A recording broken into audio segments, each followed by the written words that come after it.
Cásate conmigo ahora mismo. La voz resonó en el elegante reservado privado de El Jardín de los Austrias, un restaurante con solera en el corazón de Madrid. La joven que pronunciaba esas palabras, vestida con un refinado vestido de diseñador, tenía las manos apoyadas sobre el inmaculado mantel de lino blanco en un gesto de súplica. Al principio era la misma persona que me había mirado con unos ojos tan fríos como el hielo de la sierra. Pero ahora esa misma mujer derramaba lágrimas mientras inclinaba profundamente la cabeza. A su lado su madre, una mujer de porte distinguido, se tapaba la boca ahogando un grito. Doña Lola, la vecina que había hecho de Celestina, se había quedado petrificada con la taza de café a medio camino de los labios. La manga derecha de mi americana barata estaba empapada por el café derramado. Bajo el puño mojado asomaba la vieja cicatriz de una quemadura, una marca que siempre había ocultado en público. Ese día yo había venido a esta cita a ciegas fingiendo ser pobre. A la pregunta de cuál era mi profesión había respondido que era un nini, ni estudio, ni trabajo, y sin embargo la hija de un importante empresario me estaba pidiendo matrimonio entre lágrimas. Creo que cualquiera que lo hubiera visto habría pensado que era una escena absurda, pero ella lo dijo claramente llorando: «Por favor, tiene que ser usted». En ese momento yo todavía no sabía que aquel encuentro, al que había acudido despojado de todos mis títulos, volvería a poner en marcha el tiempo que llevaba detenido en mi vida. Mi nombre es Javier Serrano. Tengo 33 años. Oficialmente mi profesión es desempleado, pero eso tiene una explicación. En realidad, soy el dueño de un grupo de 3 empresas que emplea a más de 900 personas, pero no doy la cara en público. No tengo tarjetas de visita. Rechazo todas las entrevistas. Por eso en aquella cita mentí descaradamente. Dije que era un nini.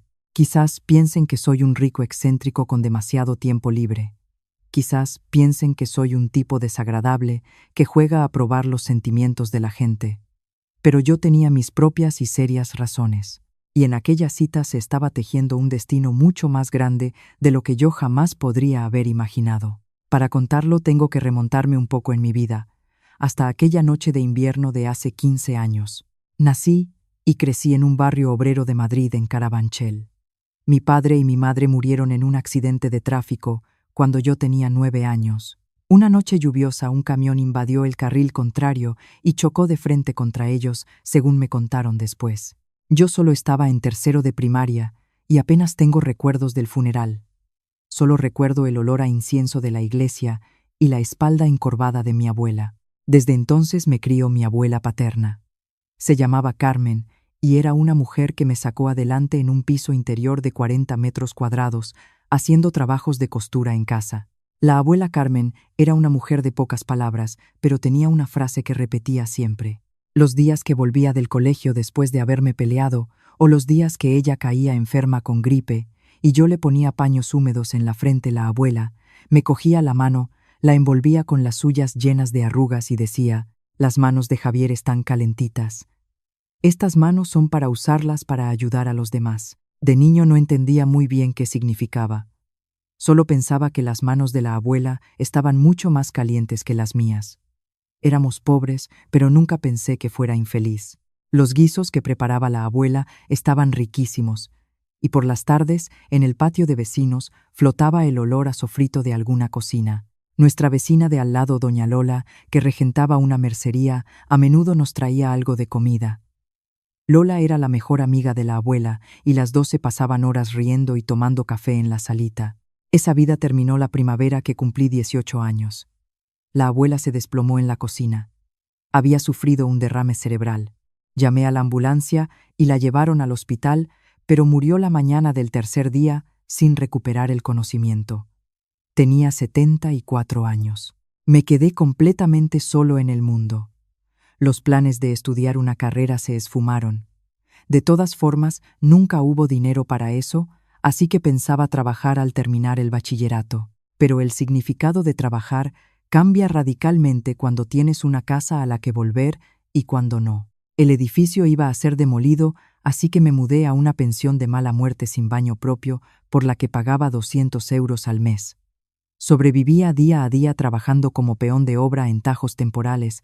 Me levantaba antes del amanecer para ir a la obra, me cubría de polvo de ladrillo y cemento, y por la noche me duchaba en el baño compartido de la pensión antes de caer rendido. La cena solía ser un bocadillo frío de un bar cercano. Sinceramente no entendía muy bien el sentido de estar vivo. No es que quisiera morir, pero pensaba constantemente que el mundo no cambiaría nada si yo estaba o no. Aquellas manos que la abuela decía que eran para usar por los demás solo servían para mancharse de grasa y mugre. Fue en una noche de invierno cuando ocurrió aquel incendio. Volvía de la obra. Creo que pasaban de las 10 de la noche. Cerca de mi pensión había otro hostal antiguo de madera llamado La Rosa. Era un edificio de 2 plantas, donde el tiempo parecía haberse detenido en los años 70, lleno de trabajadores inmigrantes y familias, con problemas que pagaban por noche. Al doblar la esquina un olor a quemado me golpeó la nariz. Del segundo piso de La Rosa salía un humo negro. El interior de las ventanas parpadeaba con una luz naranja. La gente empezaba a arremolinarse en la calle y alguien gritaba: «¡Que vengan los bomberos rápido!». Delante del hostal la dueña estaba histérica. Era una mujer menuda de unos 60 años que siempre llevaba un delantal puesto. Yo la había saludado un par de veces al pasar. En el segundo piso, en la habitación del fondo, todavía hay una niña. Su madre está trabajando en el turno de noche. La niña está sola. Las sirenas de los bomberos aún sonaban lejos. Antes de darme cuenta había echado a correr. No lo pensé. Mi cuerpo se movió antes que mi cerebro. Al cruzar el umbral de la entrada, el interior ya estaba blanco por el humo. Me agaché, me tapé la boca con el brazo y subí las escaleras corriendo. El humo era más denso cuanto más subía, y solo con abrir los ojos se me saltaban las lágrimas. Desde el fondo del pasillo llegaba el sonido del fuego. Era un rugido grave como el de una bestia viva. Grité: «¿Dónde estás? Contéstame». Escuché una voz pequeña. Era una mezcla de tos y llanto. Al abrir la puerta del fondo, vi a una niña acurrucada en un rincón frente a un armario empotrado. Era una niña delgada de edad escolar. Apretaba la cara desesperadamente contra un edredón para no respirar el humo. La levanté en brazos con el edredón y todo. Pesaba poco, era increíblemente ligera y temblaba en mis brazos. Al salir al pasillo, el fuego estaba más cerca que antes. Las llamas lamían el techo y el aire caliente me quemaba la cara. Una viga del techo, cerca de la escalera, se derrumbó y maderos ardiendo bloquearon mi camino. Me acomodé a la niña en el brazo izquierdo y, protegiéndome la cara con el derecho, atravesé las llamas a la fuerza. Un dolor agudo, como si me hubieran presionado una plancha ardiendo, me recorrió la muñeca derecha. Pero no me detuve. Bajé las escaleras casi rodando, crucé la entrada y salí al aire frío de la noche. La multitud estalló en exclamaciones. Deposité a la niña bajo una farola lejos del hostal. La niña, con la cara llena de hollín, tenía los ojos abiertos de par en par y temblaba violentamente. Parecía no poder ni hablar. Sus manos pequeñas agarraban la manga de mi ropa de trabajo y no la soltaban. Envolví esas manos con las mías, como la abuela siempre hacía conmigo. «¿Estás bien? Ha sido aterrador, ¿verdad? Pero ya no estás sola». Unas lágrimas gruesas brotaron de los ojos de la niña. La tensión acumulada debió de romperse. Empezó a llorar a gritos y yo le estuve frotando la espalda todo el tiempo. «Puedes llorar, pero no hace falta que te asustes». Creo que le repetí cosas así muchas veces. Llegaron los bomberos, llegaron las ambulancias y el lugar se volvió un caos de repente. Cuando los sanitarios envolvieron a la niña en una manta y la subieron a la camilla, ella, medio aturdida, extendió su pequeña mano hacia mí. «Las manos del chico están calentitas. Son como el sol».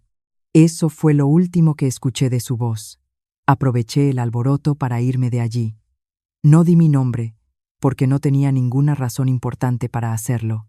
No quería gastar dinero en ir al hospital por la quemadura de la muñeca y tampoco sentía que hubiera hecho nada para que me rodearan y me dieran las gracias. Solo había hecho lo que cualquiera hubiera hecho. Además, en aquella época, yo no creía ser una persona que mereciera el agradecimiento de nadie. Compré una pomada en la farmacia, me vendé la muñeca y al día siguiente fui a trabajar. La quemadura tardó en curarse y al final me quedó una cicatriz fruncida en la parte exterior de la muñeca derecha. Pero ocurrió algo extraño. Desde aquella noche yo cambié. La voz de aquella niña resonaba una y otra vez en mi cabeza bajo el edredón de la pensión. Como el sol me había dicho, levanté mis manos hacia el techo y las miré. Eran unas manos ásperas y llenas de heridas por el trabajo duro. Pero aquella noche estas manos habían conectado la vida de una persona a este mundo. Sentí que por fin entendía el significado de las palabras de mi abuela. Yo pensaba que daba igual si yo estaba en el mundo o no. Pero dentro de mí se encendió una pequeña llama. Estas manos se pueden usar para ayudar a los demás. Puedo vivir para eso. Cuando pensé eso, dejar de levantarme por las mañanas dejó de ser doloroso. Al año siguiente dejé el trabajo temporal y entré en una empresa de limpieza de edificios. Llegaba a los sitios antes que nadie y aceptaba los trabajos que nadie quería hacer. A los 21 años me independicé y empecé mi propio negocio de limpieza como autónomo. Empecé con un cubo, una fregona y una furgoneta de segunda mano. El trabajo era honesto y no traicionaba. Un suelo sucio siempre brilla si lo pules. Eso me gustaba. A los 24 años constituí la sociedad. Al elegir el nombre no dudé. Grupo Solana. No le conté a nadie el origen. A mi socio Mateo y a mi gestor solo les dije que sonaba cálido y agradable. Pero la verdad es que lo saqué de aquella frase de la niña en la noche del incendio. De aquella voz que me dijo que mis manos eran como el sol. La empresa creció. Empezamos con la limpieza y nos expandimos al mantenimiento de edificios. A los 27 años, creé una empresa de instalaciones contra incendios, una empresa especializada en la revisión de cableado antiguo y reformas de seguridad. Esto fue lo único que empecé sin pensar en el dinero. Fue porque me enteré de que la causa del incendio de La Rosa había sido un cortocircuito en la vieja instalación eléctrica. A los 30 años, sumé una empresa de reformas de viviendas y sin darme cuenta, el grupo tenía 3 empresas, 923 empleados y una facturación anual que superaba los 120 millones de euros. Aún así, yo no salía a la luz pública. Rechazaba todas las entrevistas de los medios. No iba a las reuniones del sector. Si alguien investigaba el registro mercantil aparecía mi nombre, pero en el gremio casi nadie podía asociar mi cara con mi nombre. Prefería dejar la gestión diaria en manos de los directores de cada empresa, empezando por Mateo, y yo me sentía más cómodo visitando las obras y sudando con el uniforme de trabajo puesto. Mi vivienda seguía siendo el mismo pequeño apartamento tipo estudio en el mismo barrio de siempre. Mateo se reía mucho de por qué ocultaba tanto mi estatus. Pero yo tenía algo que no podía olvidar. A los 29 años pensé en casarme con alguien. Era una chica llamada Marta que conocí a través de un proveedor. Pensaba que era una persona alegre y risueña. Pero un día, volviendo de mirar un salón para la boda, escuché a Marta hablando por teléfono con una amiga. De pinta parece un nini total, la verdad. Pero es un empresario que tiene varias empresas, así que he dado el braguetazo, tía. Sus risas resonaban en el pasillo. Cancelé el salón de bodas, pedí disculpas y terminé con aquella relación. No me sentí con fuerzas para culpar a Marta, simplemente estaba agotado desde el fondo de mi alma. El dinero y los títulos nublan la vista de la gente. Parece que me miran a mí, pero nadie me ve de verdad. Si va a ser así, mejor no tener ningún título desde el principio. Desde entonces, seguí huyendo de cualquier tipo de compromiso, hasta cumplir los 33 años. Y fue entonces cuando doña Lola me trajo esa propuesta de matrimonio. Ella era la mejor amiga de mi abuela, me conocía desde que era un mocoso. Para mí era como la única familia que me quedaba. Doña Lola, que había cerrado la mercería hacía años y seguía viviendo en su casita baja del barrio, me recibía una vez al mes cuando yo iba a visitarla con unos pasteles. En el mueble del salón tenía una foto de mi abuela. Ese día estábamos tomando café en su salita como siempre, cuando Lola soltó de repente: Javier, hijo, ¿no te animarías a tener una cita a ciegas? Casi escupo el café. Todo empezó con esa frase. La chica es Elena Vargas, tiene 27 años. Es la hija del dueño de Vargas Construcciones. Conocía Vargas Construcciones. Era una empresa promotora de viviendas muy conocida en la Comunidad de Madrid.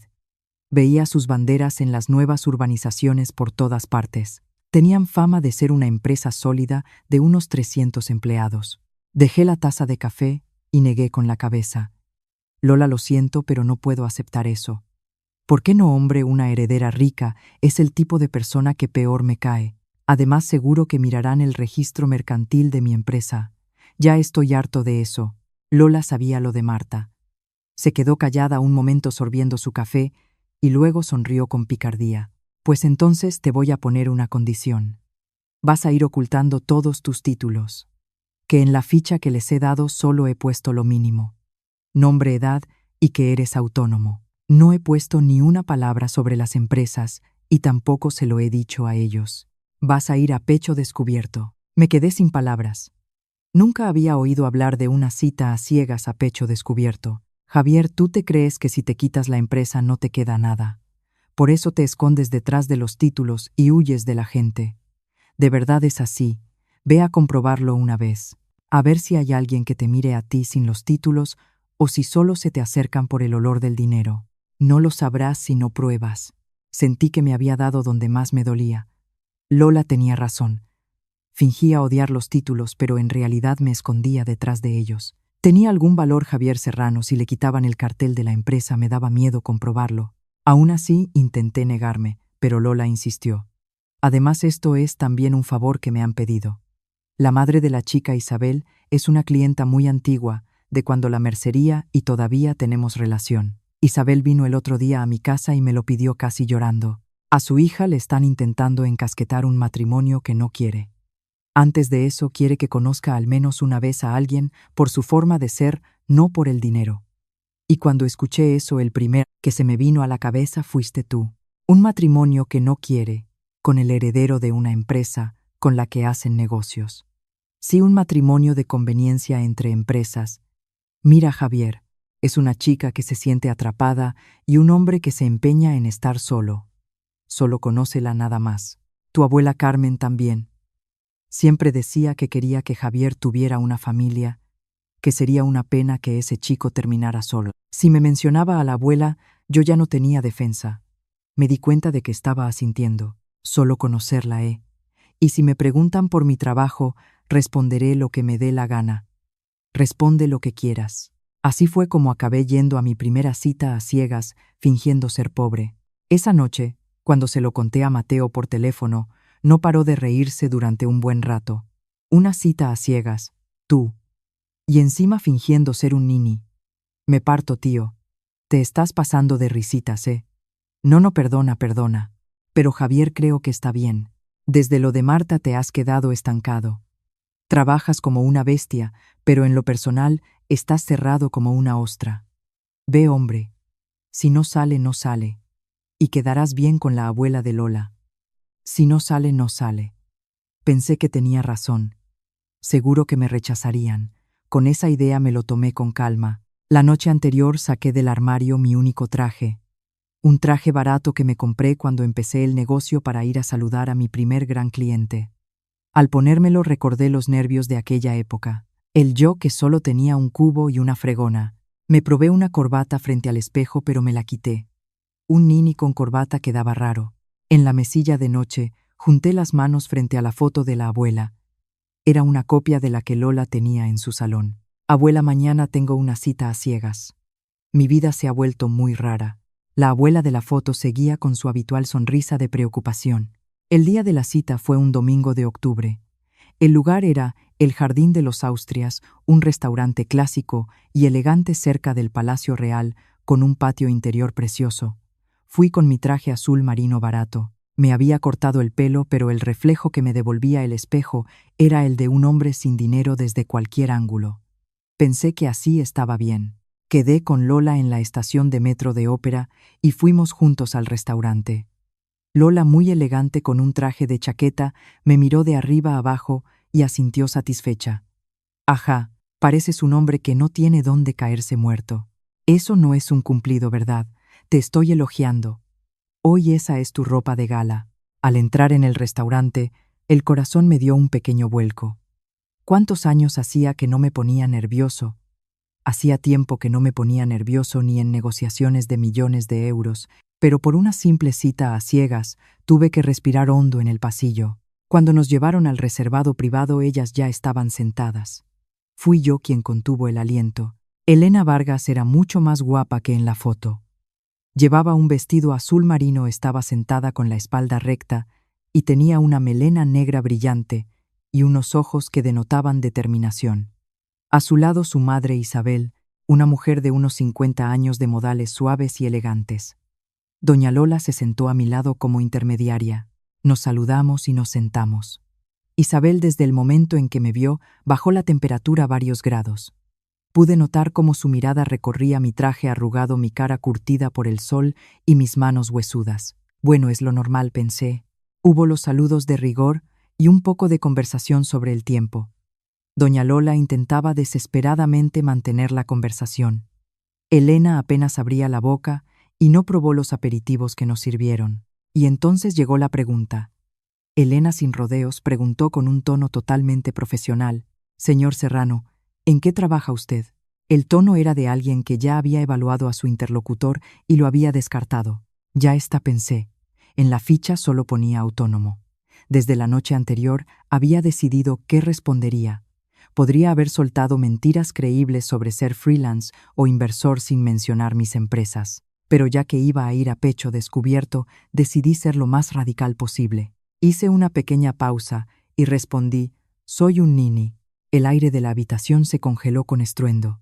Isabel soltó un pequeño «¡Ay Dios!» y miró a doña Lola pidiendo auxilio. Lola seguía tomando su café como si nada. Esta mujer era tremenda. Las cejas de Elena se movieron en un gesto de sorpresa. «Un nini no tiene trabajo, no. Ahora mismo no hago nada». No era mentira. Yo iba a las obras, pero la gestión la llevaban los directores de cada empresa. No estaba desempleado, pero bueno, no era mentira. Lo dejé así. En mi interior pensé con calma: me han rechazado. Bueno, se acabó. Ahora vendría la negativa por su parte y todo terminaría limpiamente. Había cumplido con doña Lola.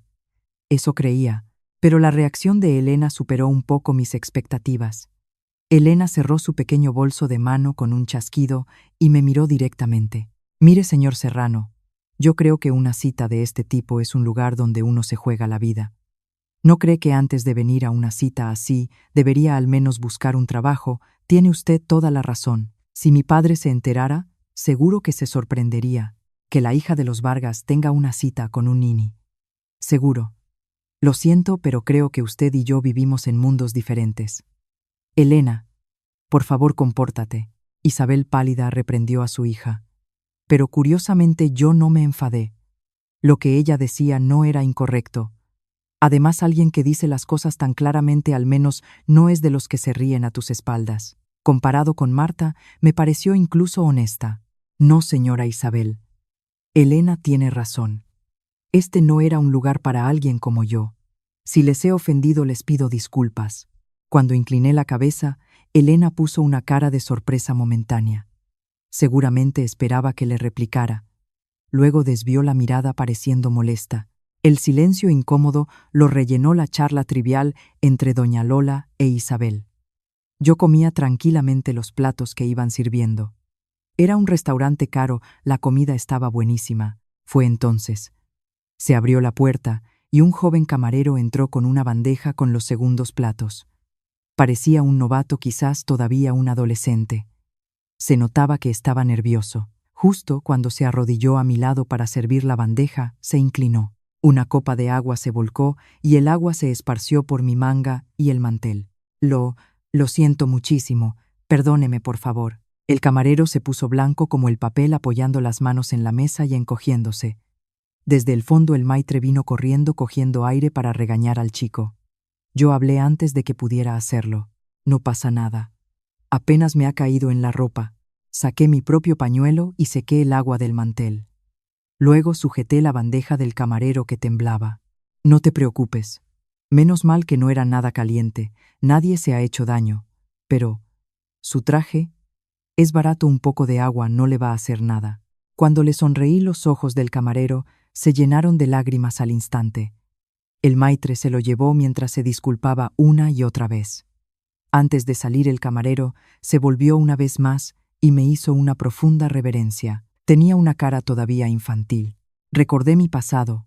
Cuando trabajaba de peón, un día volqué mi comida y el capataz me echó una bronca tremenda. Pero un obrero mayor, sin decir nada, me dio la mitad de su bocadillo. En esos momentos, lo que uno necesita no es un sermón, sino que alguien le diga que no pasa nada. Poco después el maitre nos trajo un aperitivo extra como disculpa.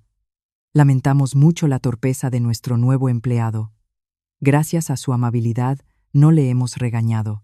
Hoy en día es raro encontrar clientes tan comprensivos. Exagera. Cualquiera lo habría hecho. No, el maitre negó suavemente con la cabeza. Cualquiera no lo hace. Cuando trajeron los nuevos cubiertos y la mesa volvió a estar en orden, sentí una mirada clavada en mí. Elena me estaba mirando fijamente. No era la mirada evaluadora de antes. Era como si estuviera viendo algo increíble y a la vez como si estuviera buscando algo. Cuando nuestras miradas se cruzaron, ella bajó la vista rápidamente.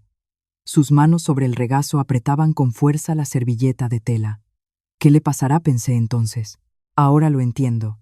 En ese instante, la puerta de un recuerdo lejano se estaba abriendo dentro de ella. Pero yo sin saber nada seguí comiendo. A partir de ahí el tono de la conversación cambió. Elena empezó a hacerme preguntas poco a poco. Y no con el tono de interrogatorio de antes, sino con una cautela como si estuviera intentando confirmar algo. Señor Serrano, ¿tiene familia? No. Mis padres murieron en un accidente cuando yo tenía 9 años. Y mi abuela que me crió murió cuando yo tenía 18. Estoy solo en el mundo. Los ojos de Elena volvieron a temblar. A los 18 años sí. Desde entonces he vivido al día trabajando en obras y cosas así. Viviendo al día, ella repetía mis palabras una a una, como si las estuviera comparando con algo dentro de su pecho. Doña Lola, diciendo basta de historias tristes, cambió el tema riendo y hablando de la comida. Trajeron el plato principal. Antes de empezar a comer el mío, mis manos se movieron inconscientemente. Moví el plato de Elena un poco hacia su derecha. Alejé la salsera caliente para que su manga no la tocara. Era una costumbre. Cuando comía en la obra con los chavales jóvenes, siempre lo hacía. En los barracones estrechos, siempre había alguien que volcaba la sopa caliente. Elena miraba fijamente los movimientos de mis manos. ¿Usted? Ahora. Perdón. He tocado sus cosas sin permiso. No. No es eso. No es eso. Ella empezó a decir algo, pero se detuvo. En su lugar tosió un poco.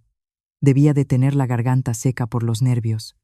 Le serví agua de la jarra y dejé el vaso a su alcance. Elena cogió el vaso con las 2 manos y se quedó callada un buen rato. Finalmente, sin levantar la cabeza, preguntó: Señor Serrano, es una pregunta extraña, pero ¿alguna vez ha salvado a alguien en el pasado?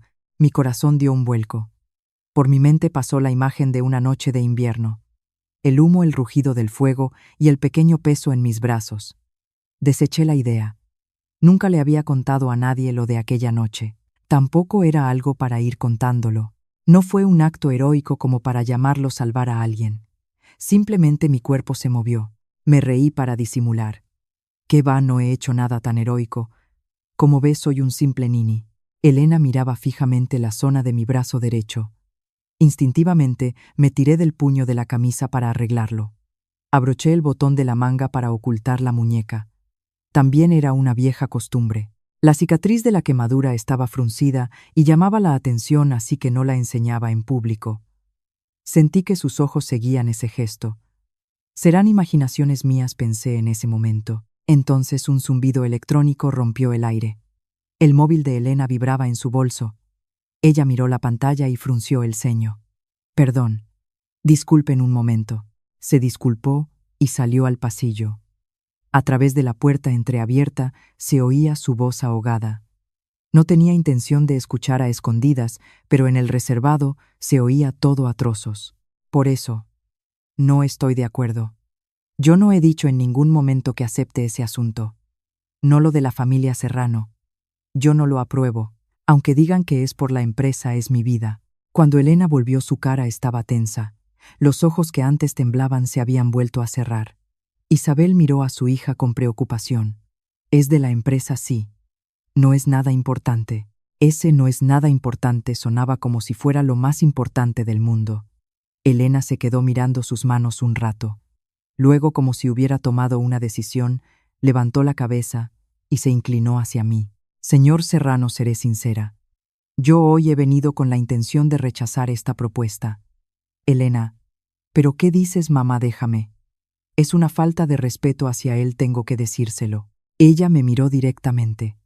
Ahora mismo, por conveniencia de la empresa, me están presionando con otro matrimonio, con el heredero de un cliente importante.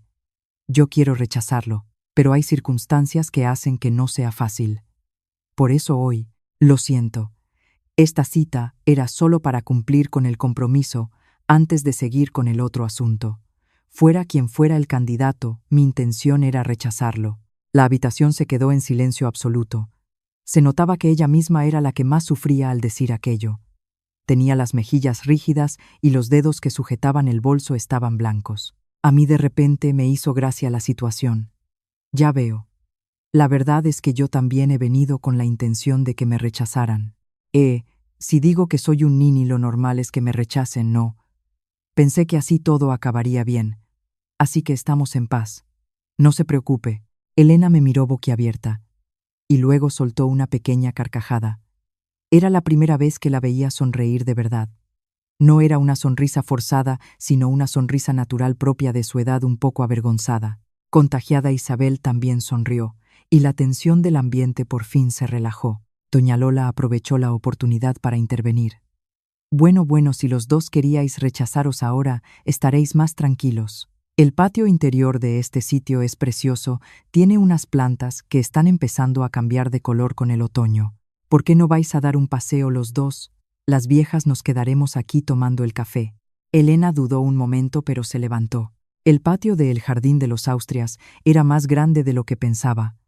Había una fuente de piedra antigua y macetas con geranios y hiedra. Las hojas de un par de árboles pequeños empezaban a ponerse rojas en las puntas, reflejando el sol de la tarde. Elena se detuvo al borde de la fuente mirando el agua. Antes le he dicho cosas horribles, que vivimos en mundos diferentes y eso. Lo siento. Es la verdad. Aunque sea verdad, hay cosas que se pueden decir y cosas que no. He sido una grosera. Ella suspiró levemente ante sus propias palabras, diciéndole con aires de superioridad que debería buscar un trabajo. Yo solo estoy en la empresa de mi padre. Solo tengo el trabajo de relaciones públicas porque soy la hija de los Vargas. No me mantengo por mis propios medios. Eso no es verdad. Sí lo es. Incluso el matrimonio. La otra parte no me mira a mí. Miran el cartel de hija de Vargas Construcciones. El otro día en la cita de presentación me estuvieron preguntando todo el rato sobre la relación de mi padre con el banco principal. No me preguntaron nada sobre mí. El agua de la fuente salpicó un poco. El peso de los títulos existe, señor Serrano. Supongo que usted no lo entenderá. Perdón. Otra vez he dicho algo desagradable. No se preocupe. Elena bajó la vista hacia el agua y se quedó callada un rato. Luego siguió hablando como si pensara en voz alta. El candidato del otro matrimonio es el heredero de Construcciones Serrano.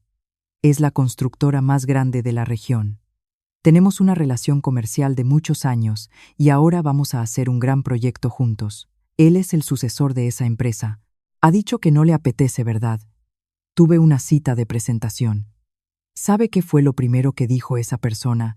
¿Cuánto beneficio latente tienen realmente los terrenos de los Vargas? Ni siquiera me miró a los ojos. Ella soltó una risa seca. Quiero rechazarlo. Pero el director general dice que es por el bien de la empresa, que el éxito de esta alianza depende de la relación de confianza entre las dos familias. Mi padre me dice que no me obligue, pero yo lo sé. Sé que mi padre se pasa las noches en vela mirando las tablas de tesorería. Nuestra empresa quebró una vez. Mi padre no quiere que los empleados vuelvan a quedarse en la calle. Si yo puedo servir para evitar eso, eso es. Iba a decir que era diferente, pero elegí otras palabras. Un nini, como yo, no tenía derecho a hablar de gestión empresarial. No cree que eso es lo último que su padre desearía. Lo sé, pero hay cosas en el mundo que no se pueden evitar. Eran las palabras de alguien que había vivido la quiebra de su padre a los 12 años. Hay cosas en el mundo que no se pueden evitar. Ella lo sabía por experiencia propia. Por eso estaba dispuesta a sacrificarse. Miré su perfil. La cara de heredera guapa que me había parecido al principio ahora me parecía totalmente diferente. Esta persona estaba luchando dentro de su propia jaula. Casi se me escapa, aún te entiendo. Lo entendía dolorosamente bien. Yo estaba encerrado en la jaula de que mis títulos fueran invisibles. Ella estaba encerrada en la jaula de que solo vieran sus títulos. La forma de la jaula era diferente, pero el contenido era el mismo. Pero para decir eso, yo había mentido demasiado. No eran palabras que un nini pudiera decir. Por primera vez mi propia mentira me pesó. Creo que entiendo lo que dice. Yo también tuve una época en la que estuve rodeado de gente y solo me hablaban de dinero. Nadie escuchaba lo que yo decía. Siendo un nini, hay muchos tipos de ninis. Elena puso cara de extrañeza, pero no preguntó más. En su lugar dijo en voz baja: «Usted es una persona extraña». Su voz era mucho más suave que antes. «¿Y usted por qué aceptó la cita de hoy? Ya no diré siendo un nini. Pero no parece alguien que quiera casarse. Por compromiso con la persona que hizo de intermediaria. Ella es la mejor amiga de la mujer que me crío y para mí es como la única familia que me queda. Me dijo que viniera solo a conocerla. La mujer que le crió mi abuela, ella me crió en lugar de mis padres. Cuando vivía solía decir mucho eso. Que quería que yo tuviera una familia. Supongo que es como una promesa entre abuelas. Hoy estoy cumpliendo con esa promesa». Elena me miró fijamente a la cara. ¿Cómo era su abuela? Era pequeña, terca y muy trabajadora. Me sacó adelante cosiendo en casa y tenía las manos muy calientes. Las manos sí. Cuando yo estaba deprimido me cogía la mano sin decir nada. Sin sermones. Sin consuelo. Solo me la cogía.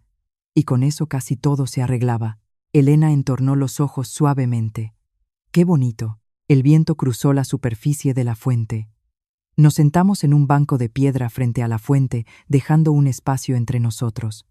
Se levantó un poco de viento y algunas hojas cayeron al agua. El silencio continuó, pero no era un silencio incómodo. Fue Elena quien habló primero. «Señor Serrano, ¿no tiene miedo de no tener trabajo? ¿De qué pasará mañana?»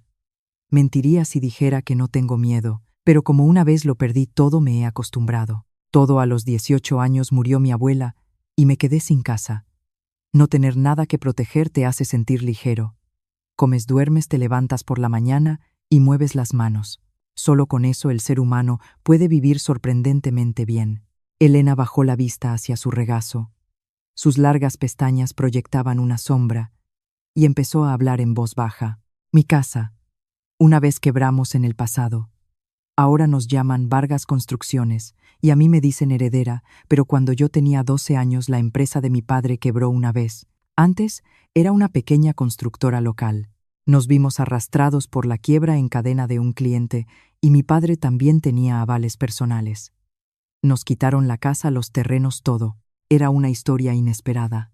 Mi padre no podía volver a casa por los acreedores y mi madre y yo fuimos de casa en casa de familiares hasta que al final ya no podíamos depender de nadie y acabamos viviendo en pensiones baratas, hostales antiguos donde solo pagabas por dormir. Mi madre trabajaba también de noche y yo la esperaba sola en la habitación del hostal. Ella miraba el agua a lo lejos. En el colegio pasé de ser la hija del jefe a ser la que se había fugado de noche, y las chicas que yo creía mis amigas desaparecieron como si bajara la marea. A los 12 años aprendí lo fácil que la gente te da la espalda.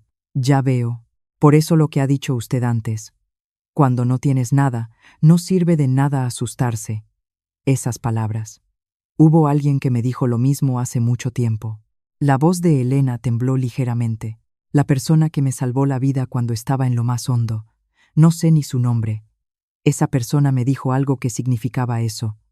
Puedes llorar, pero no hace falta que te asustes. Si no fuera por esas palabras, yo no estaría hoy aquí. Y no ha vuelto a ver a esa persona, no. Llevo buscándola todo el tiempo. Ya han pasado 15 años. 15 años.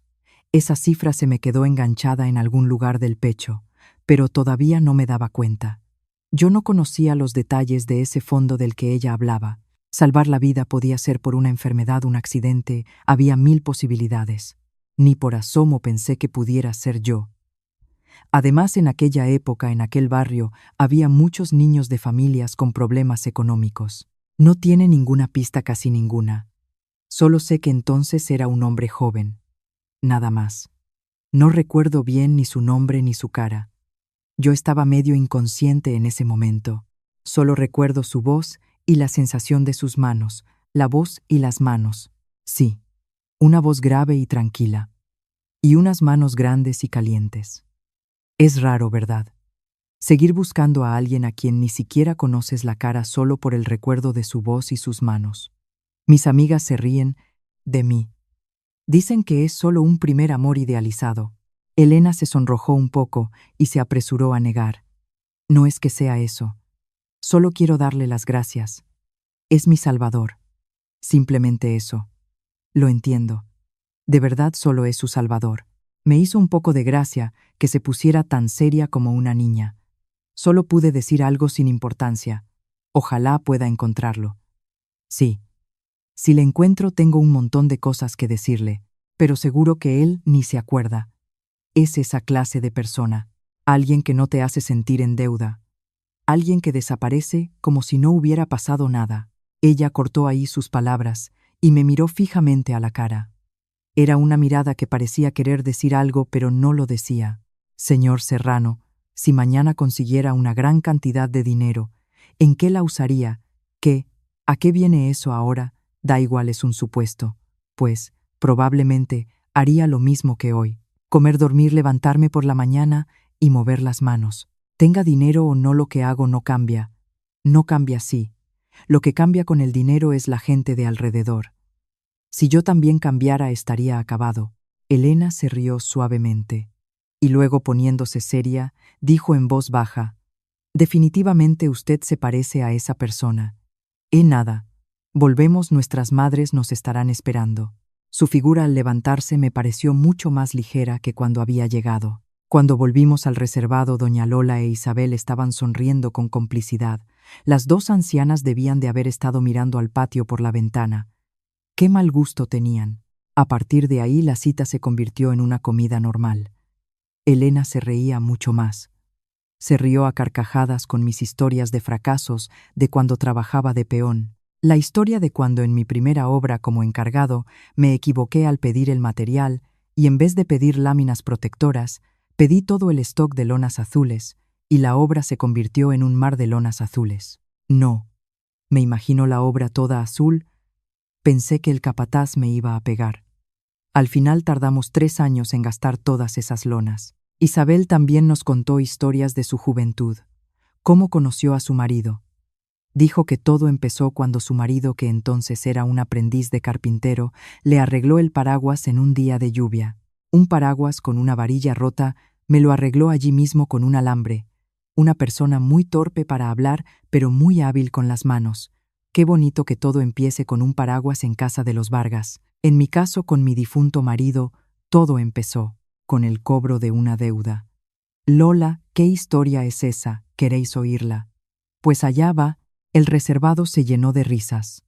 Elena también nos contó historias de su infancia. La historia de cuando quería ser carpintera y cogió el cepillo de su padre para cepillar un pilar del pasillo y le cayó una bronca tremenda. Era una historia de antes de la quiebra, cuando la empresa aún era una pequeña constructora local. Me gustaba el olor a madera, el olor a virutas, el olor de la ropa de trabajo de mi padre. Todavía hoy cuando voy a una obra me acuerdo. Mi casa es la empresa de este olor. Esos ojos no eran los ojos que hablaban del cartel de la empresa. Eran los ojos que hablaban de la familia. Para cuando sirvieron el postre, yo casi había olvidado que era un nini mentiroso y que ella era una heredera que había venido con la intención de rechazarme. Por eso no estaba preparado para nada de lo que ocurrió después. Para terminar la comida trajeron café. Lo trajo el mismo camarero joven de antes. El maitre venía detrás seguramente para darle una oportunidad de redimirse. El camarero venía con cara de esta vez sí, con las manos temblorosas llevando la bandeja, pero los nervios son irónicos. Justo cuando iba a poner la taza de café delante de Elena, los dedos del camarero resbalaron. La taza llena de café caliente se volcó en la bandeja. El café humeante se dirigió hacia las manos de Elena. Mi cuerpo se movió antes de que pudiera pensarlo. Me incliné hacia adelante y metí mi brazo derecho delante de las manos de Elena. El café caliente me cayó en la manga. Sentí el calor filtrarse lentamente, pero afortunadamente no estaba tan caliente como para dejar marca. Levanté la taza volcada y suspiré aliviado. Casi. Está bien, señorita Vargas. No hubo respuesta. la voz del camarero pidiendo perdón desesperadamente y los pasos del maitre corriendo hacia nosotros sonaban extrañamente lejanos. Elena estaba mirando mi brazo derecho. El puño de la camisa mojado por el café se había subido. Allí estaba la marca, la cicatriz de la quemadura fruncida en la parte exterior de la muñeca. La marca que había estado ocultando bajo la manga larga todo el tiempo había quedado al descubierto. La cara de Elena perdió el color al instante. Esa herida. Intenté bajarme la manga rápidamente, pero la mano de Elena fue más rápida. Sus dedos delgados me agarraron la muñeca. Fue con mucha fuerza. Podría haberme soltado si hubiera querido, pero no pude moverme, porque su mano estaba fría como el hielo y temblaba ligeramente. «Déjeme verla». Ella me levantó suavemente el puño de la camisa. La marca del fuego quedó expuesta a la luz de la tarde, la piel fruncida. Aquella noche de invierno estaba grabada allí. Elena miraba fijamente la herida y luego con voz temblorosa dijo: «Muñeca derecha, el mismo sitio, la misma forma. Señor Serrano, la rosa». Con esa sola palabra el tiempo se detuvo dentro de mí. Hace 15 años, invierno, un barrio obrero, el incendio de un viejo hostal llamado La Rosa. «Usted es la persona de aquella vez, ¿verdad?». No me salían las palabras. La Rosa era un nombre imposible de olvidar, pero que ese nombre saliera precisamente de los labios de la persona que tenía delante. Sería posible que ocurriera algo así.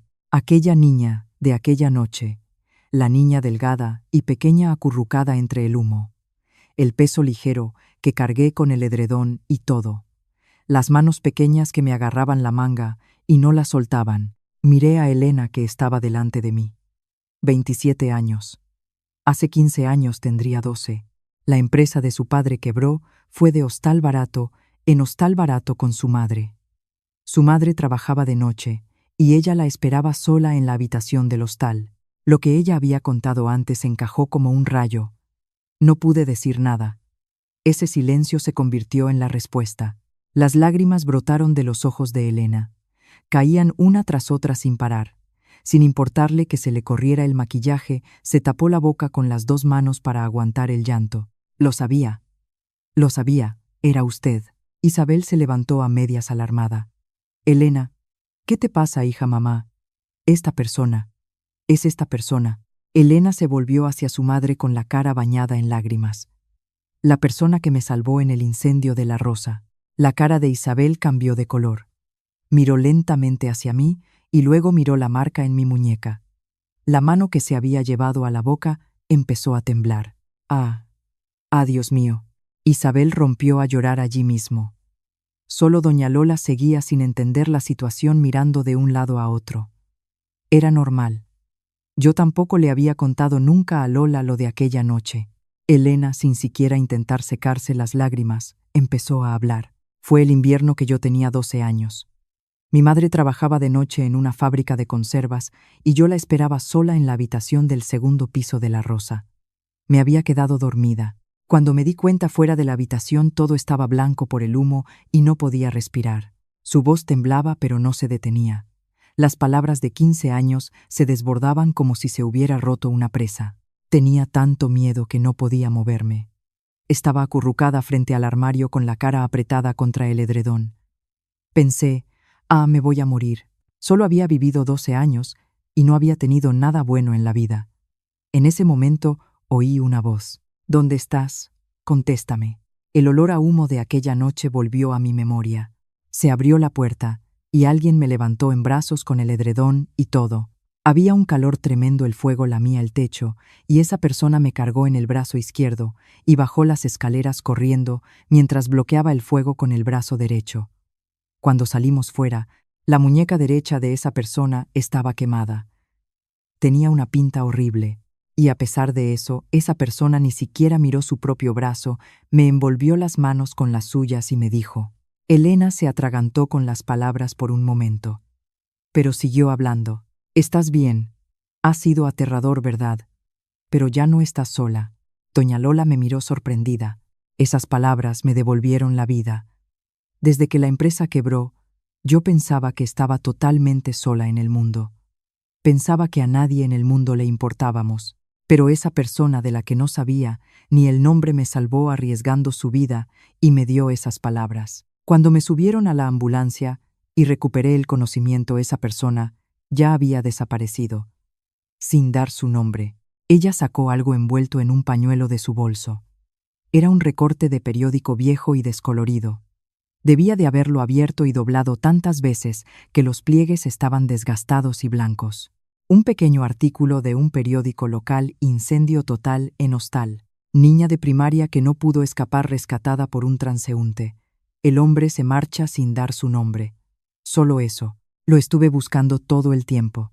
Pregunté a los bomberos, a la policía, a la gente que lo vio, y quería darle las gracias a la dueña del hostal, pero después del incendio desapareció y no pude preguntarle. Lo único que sabía era que debía ser un hombre joven que sufrió una gran quemadura en la mano derecha. Antes en el patio le dije que solo recordaba la voz y las manos.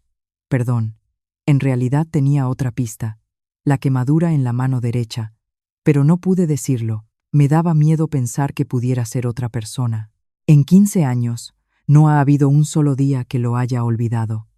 Rezaba todas las noches para que estuviera bien en algún lugar, para que la quemadura de la muñeca no le hubiera dejado secuela. Pensaba en lo mucho que le debió doler. Miré mi propia muñeca. Nunca había pensado que esta marca fuera una vergüenza, pero tampoco había pensado que fuera un orgullo. Solo era una vieja herida. Así había vivido. Había alguien que había rezado todas las noches por esa vieja herida. Durante 15 años. Sentí un calor en el fondo de la garganta. Ustedes. Se me quebró la voz. La niña de aquella vez. Elena asintió mirándome fijamente con los ojos llenos de lágrimas. Sí. Soy la niña llorona de aquella vez. Señor Serrano. Llevo mucho tiempo queriendo decirle esto. Ella se corrigió la postura y puso las manos sobre el mantel. Aquel día muchísimas gracias por salvarme la vida. Gracias a usted he podido vivir hasta hoy. Inclinó la cabeza profundamente. No era Elena Vargas la heredera. Era aquella niña de 12 años que después de 15 años por fin había alcanzado a su Salvador y le estaba dando las gracias con todas sus fuerzas. Yo no sabía qué decir. Levante la cabeza, por favor. No hice nada importante. Solo pasaba por allí. Me alegro de que se salvara. Eso es todo. Elena levantó la cabeza y puso una cara entre el llanto y la risa. ¿De verdad que dice eso, Pensé que sería esa clase de persona, que si le encontraba seguro que diría algo así. Alguien que no te hace sentir en deuda. Alguien que hace como si no hubiera pasado nada. Es tan cierto que hasta me da rabia. Ella lloraba mientras reía. Luego respiró hondo y se puso seria. Señor Serrano, antes le he dicho cosas horribles. Que debería buscar un trabajo, que vivimos en mundos diferentes. Después de aquel incendio, juré que nunca me convertiría en una persona que juzgara a los demás por sus títulos o su dinero. Esa persona no me preguntó quién era. No me salvó porque fuera una niña de un hostal pobre. Simplemente me salvó. Yo juré convertirme en esa clase de persona. Su voz volvió a temblar, pero sin darme cuenta lo había olvidado. Volví a ser la hija de los Vargas, a vivir bien, y me convertí en una persona que juzga a los demás por sus títulos. Mi actitud de hoy hacia usted es la prueba. Me había convertido en la persona que menos quería ser. Delante de mi Salvador. Soy lo peor. Ella volvió a inclinarse profundamente. Lo siento. Le he dicho cosas horribles sin saber nada de usted. Señorita Vargas, ya vale. Déjeme decirlo. Si no lo digo no puedo seguir adelante. La habitación estaba en silencio. Isabel miraba a su hija llorando. Doña Lola, sin darse cuenta, se estaba secando las lágrimas de los ojos. Elena levantó la cabeza. En sus ojos ya no había duda. Señor Serrano, no el chico de aquel día. Lo he decidido. Ella respiró hondo y dijo: cásate conmigo ahora mismo. El tiempo se detuvo. Isabel soltó un Doña Lola se quedó petrificada con la taza de café en la mano. Pude notar que el maitre y el camarero, que estaban a punto de retirarse al pasillo, también se quedaron congelados detrás del biombo. La propia Elena parecía sorprendida por las palabras que habían salido de su boca. Se puso roja, pero no se retractó. Volvió a apoyar las manos sobre la mesa e inclinó la cabeza profundamente. Perdón. Lo diré otra vez. Cásate conmigo ahora mismo, por favor. El más sorprendido era sin duda yo. Casarnos, sí. Casarnos. Ahora mismo. No espere. Es que… soy un nini. No importa. Ella lo dijo tajantemente. No es porque sea un nini. No es una cuestión de si tiene trabajo o no. Es porque usted es la persona que cuando yo estaba en el peor momento de mi vida, me salvó arriesgando la suya sin preguntar nada. Porque gracias a usted he podido vivir estos 15 años. Estoy aquí ahora porque usted me salvó aquel día. Por eso ahora quiero ser yo quien esté a su lado. Pase lo que pase, quiero estar con usted. Por favor. Tiene que ser usted. Era una mirada directa. Una mirada sin mentiras ni cálculos. Diferente a la mirada de Marta. Totalmente diferente a la mirada de los que se acercan por el olor del dinero. Esta persona estaba diciendo que apostaba su vida por Javier Serrano el Nini. Mi corazón tembló. Me sentí feliz. Feliz y angustiado. Porque en este mismo momento yo seguía mintiéndole a esta persona. Elena había elegido al Javier Nini. Había jurado no mirar a la gente por sus títulos y cumpliendo su juramento había elegido a mi yo desnudo. Y sin embargo yo era un mentiroso que fingía estar desnudo. Tenía 3 empresas y 900 empleados y una cara que ella no conocía escondida. Si asentía ahora estaría construyendo la parte más bonita de ella sobre una mentira. Eso no podía hacerlo. Señorita Vargas, muchas gracias. De verdad que me hace muy feliz. Nunca imaginé que llegaría el día en que me dijeran algo así. Pero… deme un poco de tiempo, por favor. La cara de Elena se tensó. No soy suficiente. No, no es eso. Usted no tiene nada de malo. Simplemente yo tengo cosas que debo arreglar. Déjeme darle una respuesta en condiciones cuando las haya solucionado. No voy a huir ni a esconderme. Se lo prometo. Elena me miró a los ojos durante un rato. Luego asintió levemente. Entiendo. Esperaré.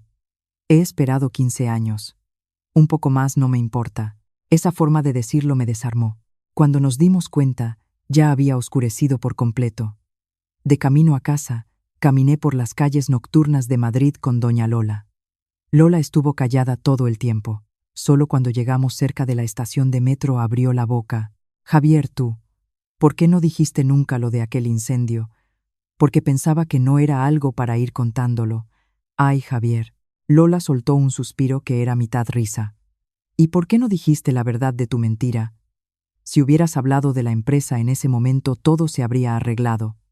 Ya no sabía qué hacer. Respondí sinceramente. Ella me pidió matrimonio a mí, al Nini. Si sacaba el tema de la empresa, ahí sentía que era como ponerle precio a sus sentimientos y no supe cuándo ni cómo decirlo. Lola miró al cielo nocturno de Madrid. ¡Ay, qué par de dos! Pero te voy a decir una cosa, Javier. Las lágrimas de esa chica eran de verdad. Llevo 60 años tratando con gente en la mercería. Esa no es la forma de llorar de alguien que miente. Lo sé, pensé. Por eso me dolía. Al volver a mi apartamento me senté en el suelo sin encender la luz durante un rato. Toqué suavemente la marca de mi mano derecha. ¿Quién iba a decir que aquella noche de invierno me alcanzaría de esta manera? Que aquella niña se había convertido en alguien tan guapa y que me había estado buscando todo este tiempo, y que se había enamorado de mí mientras yo le seguía mintiendo. La historia tomaría un rumbo inesperado a partir de aquí. Pero esa noche yo solo miraba al techo y recordaba la cara de llanto de aquella chica. A partir de entonces empezó un tiempo extraño entre Elena y yo. La respuesta al matrimonio seguía pendiente, pero empezamos a vernos. La primera en contactar fue Elena. Consiguió mi número a través de doña Lola. 3 días después de la cita, me llegó un mensaje corto al móvil. Esperaré la respuesta. Pero no esperaré para verte. Estás libre este domingo. Su determinación me hizo reír. El domingo paseamos por el barrio de La Latina. Ella dijo que quería ver el barrio donde yo vivía. Elena parecía divertirse. Se paró frente a un puesto de croquetas y compró una sola croqueta por €1, la partió por la mitad y me dio una parte. Se la comió recién hecha poniendo los ojos en blanco por el calor y aún así se rió diciendo que estaba rica. Se puso roja hasta las orejas cuando el frutero nos tomó el pelo. Nos sentamos juntos en el césped de Madrid Río y simplemente miramos la puesta de sol. Oye, Javier, creo que un día como hoy es el mayor lujo de mi vida. Si una croqueta es un lujo, entonces es barato. No hablo de la croqueta. Ella se enfurruñó y luego se rió. Yo pensaba que las citas costaban dinero, pero el tiempo que pasaba con ella apenas requería sacar la cartera. Era una persona que decía que un menú del día de 10 euros estaba rico y que calentaba sus manos con un café de máquina de 1 euro. No era el capricho de una niña rica. Ella realmente tenía hambre de este tipo de tiempo.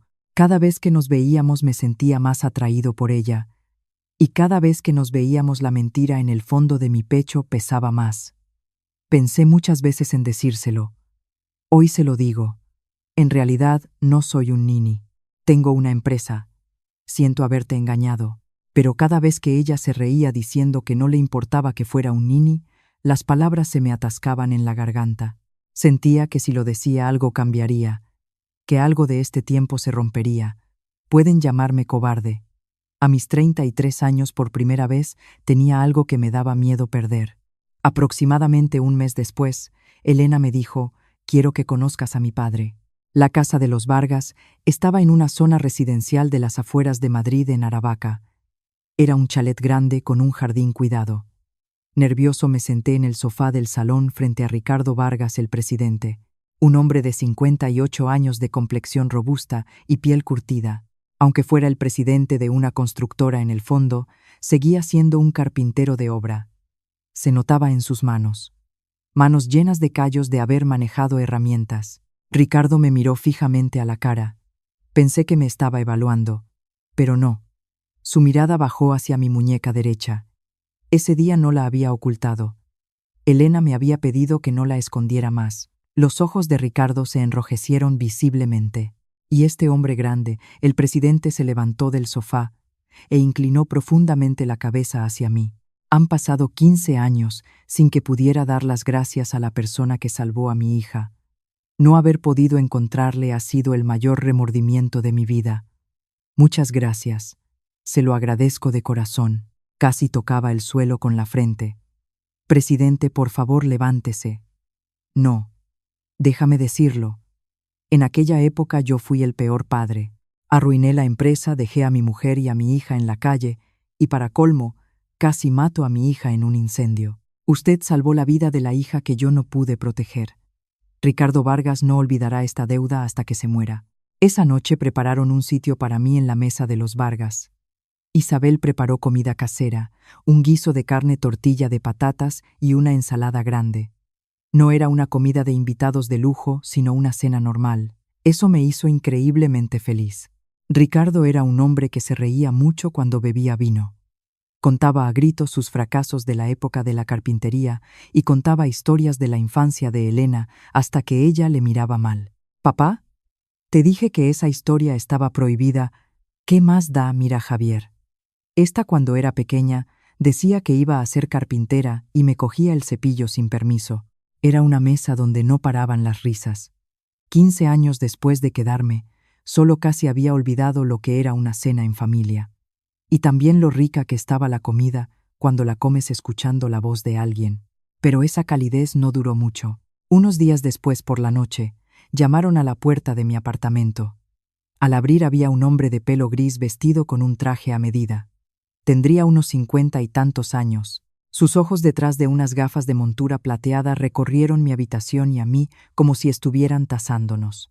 «Disculpe las horas. Soy Ramiro Domínguez, director general de Vargas Construcciones». Era el hombre que había llamado a Elena el día de la cita.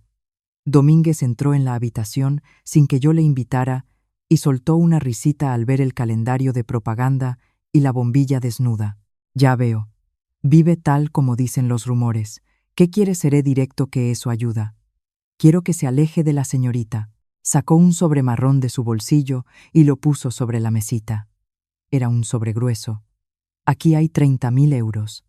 Si no es suficiente, puedo firmar un cheque por 50.000 ahora mismo. Para alguien en su situación, no es una mala oferta». Miré el sobre. Luego miré la cara de Domínguez. «Márchese, por favor». «Qué íntegro». «Entonces, ¿qué piensa hacer con la señorita?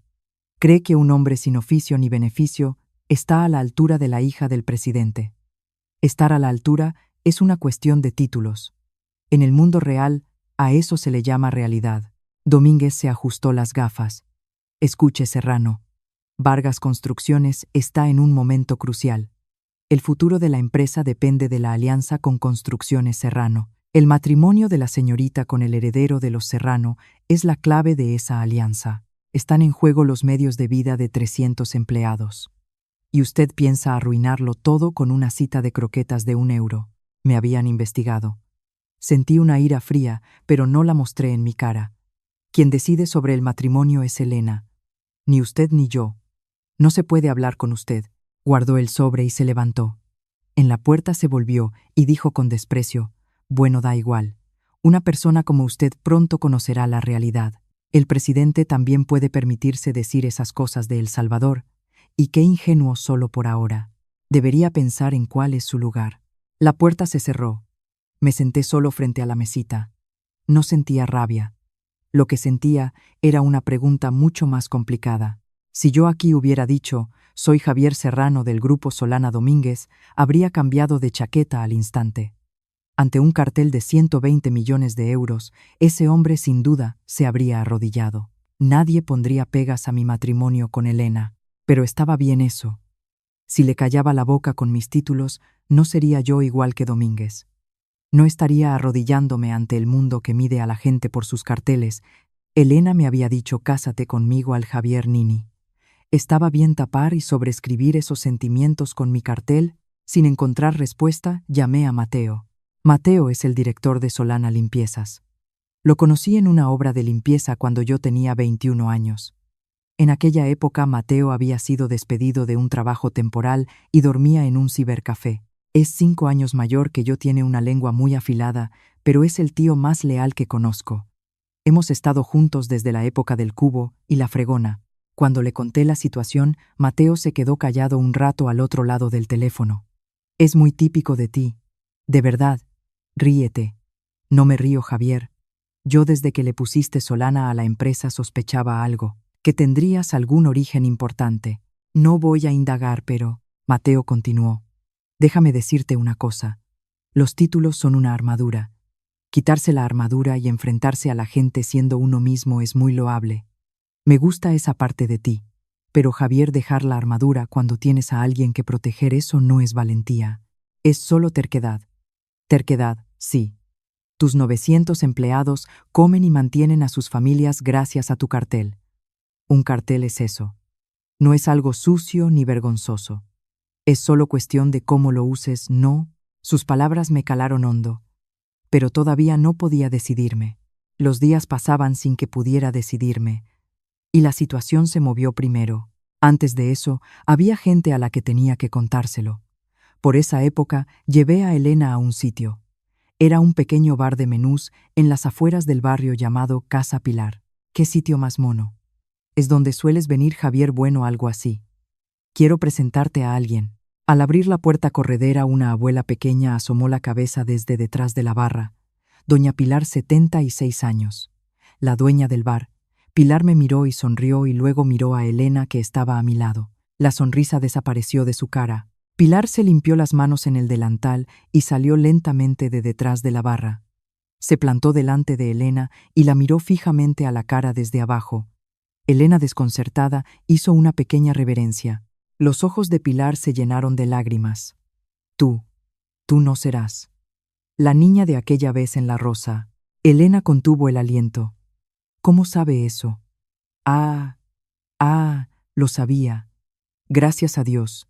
Eres la niña de aquella noche». Pilar cogió las manos de Elena y empezó a llorar a lágrima viva. Pilar era la dueña de la pensión La Rosa. Cuando se calmó Pilar, nos contó la historia poco a poco. «Aquel incendio fue por culpa de mi vieja instalación eléctrica. Ya había habido algún conato antes y sabía que tenía que llamar al electricista para que lo mirara. Pero la pensión era pobre y lo fui dejando para más adelante. Por mi culpa casi te mueres. A la hija tan importante que me había confiado tu madre. Llevo queriendo pedirte perdón desde aquella noche. Doña Pilar. La pensión se quemó entera. Lo perdí todo, pero eso me lo tenía merecido. Pero cuando te vi salir en la camilla, después de haber respirado el humo, pensé que si te pasaba algo, yo no podría seguir viviendo. Menos mal que estás bien». Y te has puesto tan guapa. Elena negó con la cabeza y apretó las manos de Pilar. Yo me acuerdo de usted, doña Pilar. Cuando mi madre llegaba tarde por la noche, usted me traía a menudo una mandarina a la habitación. A mí no me disgustaba aquella pensión, porque usted estaba allí. Mi niña. Las dos estuvieron llorando un rato cogidas de la mano. Luego Pilar me miró y le dijo a Elena: «Esta persona me ha salvado 2 veces. ¿Sabes, Pilar? Deja esa historia. Llevo 15 años queriendo contársela a alguien». Pilar se volvió hacia Elena. La primera vez fue aquella noche. Cuando grité que había una niña en el segundo piso, este chico se metió en el fuego sin decir nada. Era un chavalín de apenas 18 años. Cuando salió contigo en brazos, tenía una quemadura horrible en el brazo derecho. Y a pesar de eso no se subió a la ambulancia y desapareció sin que nadie se diera cuenta. 2 o 3 días después por la mañana, yo estaba allí parada frente a las ruinas del incendio atontada y apareció otra vez este chico. Sin decir nada empezó a ayudar a recoger los escombros. Cuando le pregunté su nombre solo dijo que era un vecino. Elena me miró. Yo no sabía dónde meterme y bebí un sorbo de agua. La segunda vez fue 10 años después. Después de perder la pensión yo sobrevivía trabajando en una tienda de comida para llevar y cosas así. Ya era mayor y había renunciado a volver a tener mi propio negocio en la vida. Y entonces un día apareció este chico de repente. Ya era un hombre, pero lo reconocí enseguida. En lugar de decir su nombre, se remangó la camisa y me enseñó la cicatriz del brazo derecho. ¿Y sabes qué me dijo este chico? Gracias a que usted gritó aquella noche, yo pude salvar a aquella niña. Usted es mi salvadora. Y entonces me montó este bar. Puso todo el dinero para abrirlo sin decir nada. Elena abrió mucho los ojos. Todo el dinero para abrirlo. Lo puso Javier. Mierda, pensé. Un nini no podía tener dinero para montar un bar. Se podía ver la interrogación flotando sobre la cabeza de Elena. Pilar no conocía mi situación, así que me miraba extrañada. Pilar, esa historia la dejamos para otro día. ¿Qué te pasa? ¿Te da vergüenza? Elena no preguntó más. Pero de camino a casa, caminando por la orilla del río, dijo en voz baja: Javier, eres una persona extraña. Eres un nini, pero a veces pones cara de no ser un nini. ¿Qué cara es esa, La cara de alguien que carga con la vida de mucha gente. Me dio un vuelco el corazón. Es broma. Pero, ¿sabes? A mí me da igual. Seas quien seas, en realidad mis sentimientos no cambian. Porque yo me enamoré primero de lo que tienes dentro. Hace 15 años. Ella entornó los ojos mirando la puesta de sol, y sonrió. Volví a enamorarme de ese perfil. También fuimos los dos a casa de doña Lola. Elena estuvo mucho tiempo con las manos juntas frente a la foto de la abuela en el mueble del salón. Lola nos sirvió café y dijo con emoción: «¡Qué historia más increíble! Yo solo os presenté porque me lo pidió Isabel y porque os conozco a los dos. No tenía ni idea de que tú fueras el salvador que Elena estaba buscando. Javier, esto seguro que es cosa de la abuela Carmen». Doña Lola miró la foto. Carmen me dijo una vez el año antes de morir: «Las manos de Javier están calentitas. Sería una pena que esas manos terminaran solas. Carmen, ocúpate de que este chico tenga una familia algún día». Y yo he cumplido esa promesa 15 años después. Elena envolvió suavemente mi mano derecha con las suyas. «Es verdad, están muy calientes. Abuela, he encontrado a la persona que decías». Se lo conté a la abuela de la foto en mi corazón. La abuela de la foto seguía con su habitual sonrisa de preocupación. También tuve oportunidad de hablar a solas con Isabel una vez. Fue el día que me invitaron a casa de los Vargas, cuando Elena salió un momento. Isabel inclinó profundamente la cabeza hacia mí y empezó a hablar tranquilamente. Permítame que le cuente yo también lo de aquella noche. La voz de Isabel era débil. En aquella época yo trabajaba de noche en una fábrica de conservas, dejando a mi hija sola en la pensión, a una niña de 12 años sola por la noche. Cuando me avisaron del incendio y llegué corriendo, la rosa era una bola de fuego. Me derrumbé allí mismo. Pensé: he matado a mi hija por ser pobre. Ella apretaba las manos con fuerza sobre su regazo. Entonces fue cuando la vi. Al otro lado de la gente, mi hija estaba llorando a gritos en los brazos de un chico joven cubierto de hollín. Estaba viva y lloraba. También vi que su brazo derecho estaba terriblemente quemado. Y sin embargo, Cuando logré abrirme paso entre la gente y llegar usted ya no estaba. Isabel se secó las lágrimas de los ojos. Desde entonces, durante 15 años, mi marido y yo hemos seguido diciéndolo. Si pudiéramos encontrar a esa persona, primero le daríamos las gracias y luego le compensaríamos. Nunca le dijimos a mi hija que dejara de buscarle. Los años que esa niña ha pasado buscándole han sido años para devolverle el favor. Compensarme. Yo solo me metí allí por mi cuenta. Por favor, no piensen así. Como dijo Elena. Isabel se secó las lágrimas y sonrió. Señor Serrano, esa niña cambió después del incendio. Se convirtió en una persona que entiende el dolor de los demás. Si había alguien solo en el colegio, no podía dejarlo de lado. Pero sabe, al volver a la vida de los Vargas, poco a poco, fue olvidando aquellos ojos de aquella época y yo estaba preocupada. El día de la cita a ciegas, cuando vi a mi hija hablarle de esa manera tan grosera, pensé, ya sabía yo, pero al conocerle a usted, esa niña ha vuelto. A sus ojos amables de los 12 años. Usted no solo le ha salvado la vida a mi hija, también le ha salvado el corazón 2 veces. No encontraba palabras para responder. Solo pude inclinar la cabeza.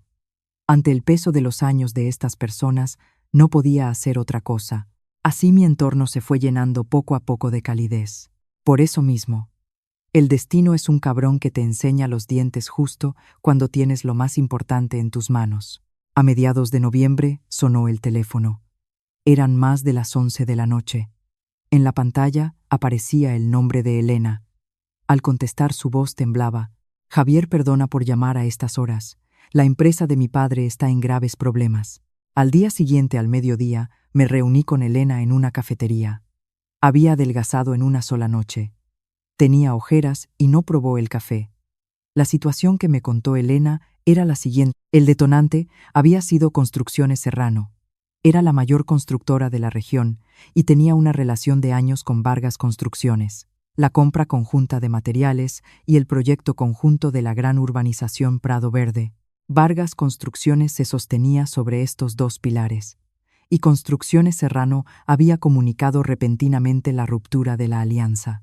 El suministro de materiales se detendría el mes siguiente, se retirarían de Prado Verde y reclamarían la indemnización por incumplimiento de contrato según las cláusulas del acuerdo de proyecto conjunto.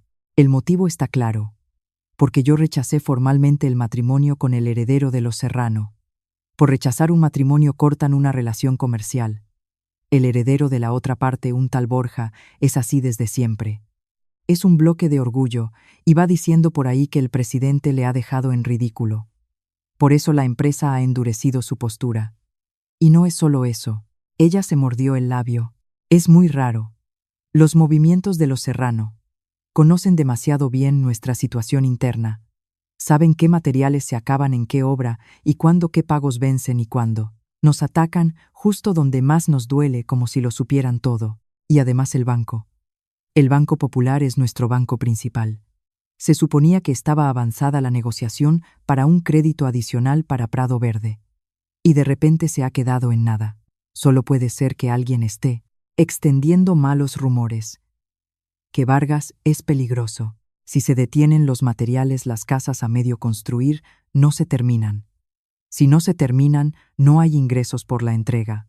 Si no hay ingresos, los pagos de final de mes fallan. Si se detiene el crédito, no hay forma de cubrir eso. La tesorería de una empresa constructora es como un dominó. Si cae una pieza, caen todas. Una chica de contabilidad me lo ha chivado en secreto. Dice que si seguimos así puede que no lleguemos a fin de año. Mi padre lleva días sin venir a casa. Se queda a dormir en la empresa. ¿Y tu madre?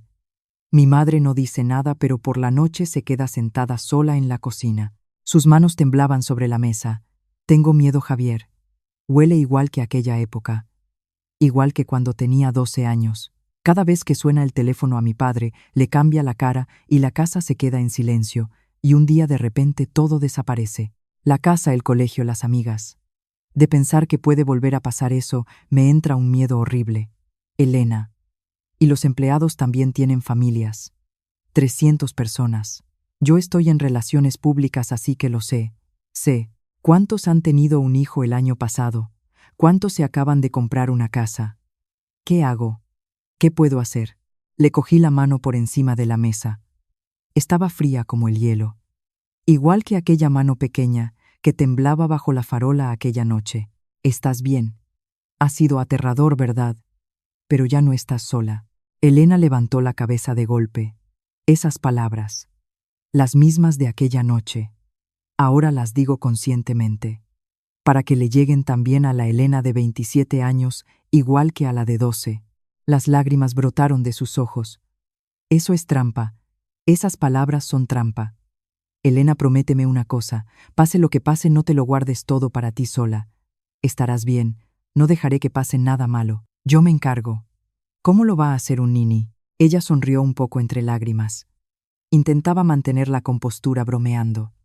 Yo no me reí. «Sobre eso, tengo que hablar contigo seriamente pronto. Sobre mí. Así que hoy quédate solo con esto y vete a casa tranquila. Detrás de ti ya estoy yo. No es como aquella noche de los 12 años». Elena me miró fijamente a la cara y asintió. Al separarme de ella ya lo había decidido.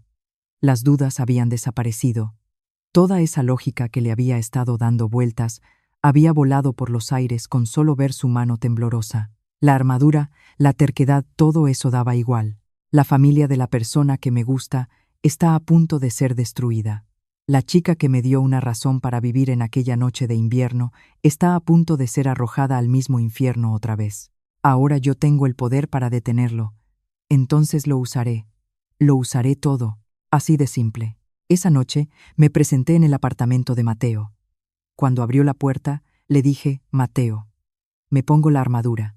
Mateo se quedó perplejo un momento y luego sonrió con sorna. «Bien, ya era hora, pasa. Todavía no habrás cenado, ¿no?». En la mesa del salón de Mateo desplegamos los documentos. Aquí voy a explicar de nuevo lo que he construido en estos 15 años. Grupo Solana S.L., conocido como Grupo Solana, empresa de limpieza y mantenimiento de edificios. 412 empleados. Nos encargamos de la gestión de los principales edificios de oficinas y centros comerciales de la región. El presidente es Mateo. Solana Instalaciones y Seguridad, especializada en la revisión de cableado eléctrico antiguo y reformas contra incendios. 187 empleados. La empresa que creé por pura terquedad a los 27 años. Desde que supe que la causa del incendio de La Rosa fue un cortocircuito en el cableado antiguo, he invertido dinero y personal en este campo. Ahora nos encargamos de las revisiones de instalaciones municipales. Somos la empresa número 1 de la región en este sector. Solana Servicios Inmobiliarios. Empresa de reformas y suministro de materiales. 324 empleados. Tenemos una red de suministro de materiales para constructoras locales. Grupo de 3 empresas. 923 empleados. Facturación anual de 120 millones de euros. Gestión sin deudas. Esa es la otra cara de Javier Serrano el Nini. Y bien, ¿cómo nos movemos? 3 cosas. Primero, los materiales. Vamos a cubrir con nuestra red de suministro todos los materiales que Construcciones Serrano le va a cortar a Vargas Construcciones. Que calculen las cantidades y los plazos. Segundo, el dinero. Vamos a inyectar capital en Vargas Construcciones desde Solana. Suscribiremos una ampliación de capital por asignación a terceros, incluyendo el capital circulante necesario hasta completar Prado Verde, todo el importe necesario. Todo. Tú estás loco, bueno, da igual. Con nuestra tesorería eso es calderilla. Tercero, Domínguez. Le conté lo que me había estado oliendo desde el día de la cita. La forma de atacar de Construcciones Serrano era la de alguien que conoce los trapos sucios desde dentro. El corte de materiales, las fechas de pago, la decisión de crédito del banco. Hay un traidor que chiva los puntos débiles que no se ven desde fuera. Y el hombre que presiona con el matrimonio de Elena, que quiere cargarle la culpa de la ruptura, y que aprovechando la crisis intenta dirigir la empresa hacia la aceptación de capital externo. Solo había una respuesta posible. El tal Domínguez. Venía de la banca. No vamos a investigarlo. Tenemos a un excomisario de policía como asesor en la empresa. Mateo hizo 2 llamadas y luego se volvió hacia mí. Oye, Javier, ¿puedo preguntarte una cosa? Ya se lo has contado a la heredera. Lo tuyo no, todavía no. Pero bueno, Estoy siguiendo un orden. Primero hablaré con el presidente de Vargas. Salvar una empresa no es algo bonito. Es un asunto de dinero y gestión. Si mezclo eso con mis sentimientos hacia su hija, el presidente perderá la libertad de negarse. Quiero hacer las cosas correctamente. Mateo suspiró y luego se rió. ¿Qué tipo más torpe eres? No has cambiado nada desde que te conocí. 3 días después, llegó el informe intermedio de la investigación. Mis peores sospechas se confirmaron. Domínguez llevaba medio año reuniéndose repetidamente con el director general de Construcciones Serrano en restaurantes caros. Había pruebas de que documentos internos de Vargas Construcciones, tablas de tesorería, costes de Prado Verde, listas de clientes, habían pasado al lado de los Serrano. También había rastros de flujos de dinero que sugerían sobornos en 3 ocasiones. Y lo definitivo era el plan de reestructuración que Domínguez estaba preparando para presentar al Consejo de Administración. Entrada de capital de Construcciones Serrano. En la práctica, una absorción. Vargas Construcciones se convertiría en filial de los Serrano. Ricardo sería ascendido a un puesto honorífico de presidente sin poder real y se retiraría. En unos años sería absorbida y el nombre de la empresa desaparecería. Al parecer a Domínguez le habían prometido el sillón de presidente de la nueva empresa como recompensa por su mediación. El tío estaba dispuesto a incendiar su propia casa para robar en el incendio. Cerré el informe y suspiré profundamente. ¡Qué asco de historia! ¿Y cuándo es? El Consejo de Administración es el próximo lunes. Domínguez piensa aprobar el plan de reestructuración allí. Me presentaré en esa reunión. El sábado por la noche visité la casa de los Vargas. Ricardo estaba visiblemente demacrado. Aún así delante de mí se mantuvo erguido e incluso intentó sonreír. Ah, Javier, perdona por el jaleo. Igual te lo ha contado Elena, pero bueno, en el mundo de los adultos hay cosas. No te preocupes, no te preocupes. Incluso en esta situación este hombre intentaba que el nini no pasara vergüenza. Me quité el abrigo e incliné la cabeza. Presidente, he venido a pedirle un favor. Permítame asistir al Consejo de Administración del lunes. Al Consejo de Administración. Porque tengo algo que quiero hablar en esa reunión. Se trata de una forma de salvar a Vargas Construcciones. Y otra cosa más. Se trata de la mentira que les he estado contando a Elena y a su familia. Los ojos de Ricardo se agudizaron. Eran los ojos de un gestor. Se quedó callado un rato mirándome fijamente y luego dijo con calma: «Has dicho mentira. Eso no puedo pasarlo por alto. Sí, has estado engañando a mi hija, la he estado engañando. No le he dicho quién soy en realidad. Pero le juro que mis sentimientos hacia Elena no son mentira. Se lo contaré todo. Después de eso puede pegarme, prohibirme la entrada o hacer lo que quiera. Pero por favor, escuche la propuesta para salvar la empresa aparte de eso. Los 300 empleados no tienen la culpa». Fue un silencio largo, muy largo. Finalmente Ricardo descruzó los brazos. «De acuerdo. El lunes a las 9. Ven». Y luego sonrió levemente. «Aunque te digo una cosa, seas quien seas, ya no me vas a sorprender. El hecho de que el salvador de mi hija estuviera sentado en una cita a ciegas 15 años después, ya ha agotado toda mi capacidad de sorpresa en esta vida. No podía con este hombre». Volví a inclinar la cabeza profundamente. Lunes por la mañana. La sala de juntas de la sede de Vargas Construcciones estaba cargada de un ambiente pesado. 8 directivos sentados alrededor de una mesa larga. Ricardo en el asiento del presidente. Y ese día había caras inusuales como observadores. El presidente de Construcciones Serrano Borja, Serrano el padre del heredero y su hijo el director general. Y el director de la sucursal del Banco Popular, señor Requena. Domínguez los había invitado como partes interesadas en el plan de reestructuración. Su intención era rodearlos y obligarles a decidir allí mismo. Yo llegué a recepción antes de las 9, como habíamos acordado. Pero antes de que me llevaran a la sala de juntas, Domínguez me interceptó en el pasillo. «Usted, ¿con qué cara se presenta aquí? Esta es una reunión formal de la empresa. Yo he convocado a los externos». La voz de Ricardo sonó a mis espaldas. «Javier asistirá por invitación mía». «¿Algún problema, Domínguez?» Domínguez entornó los ojos detrás de sus gafas, pero si lo decía el presidente, no tenía más remedio que echarse atrás. Coloqué una silla plegable al final de la mesa de juntas y me senté. Elena también estaba en una silla pegada a la pared como responsable de relaciones públicas. Al verme abrió mucho los ojos. No le había contado nada de lo de este día. Sabía que la iba a sorprender, pero esto era algo que no podía preparar con antelación. Empezó la reunión. El primero en hablar fue Domínguez. Se levantó, y mientras repartía los documentos que tenía preparados, habló con elocuencia. Como saben, la tesorería de nuestra empresa se encuentra en una situación crítica.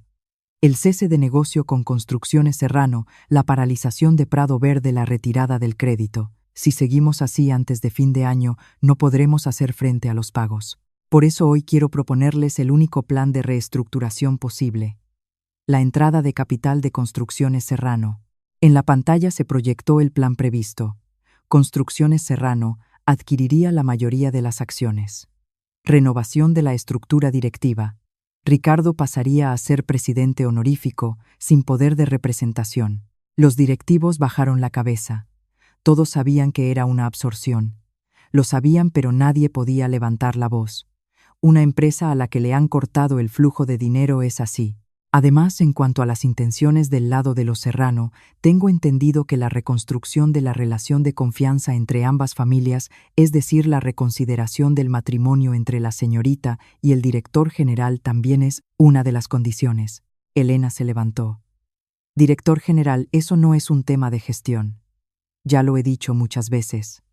No aceptaré ese matrimonio. El hijo de Serrano, Borja Jr., soltó una risita.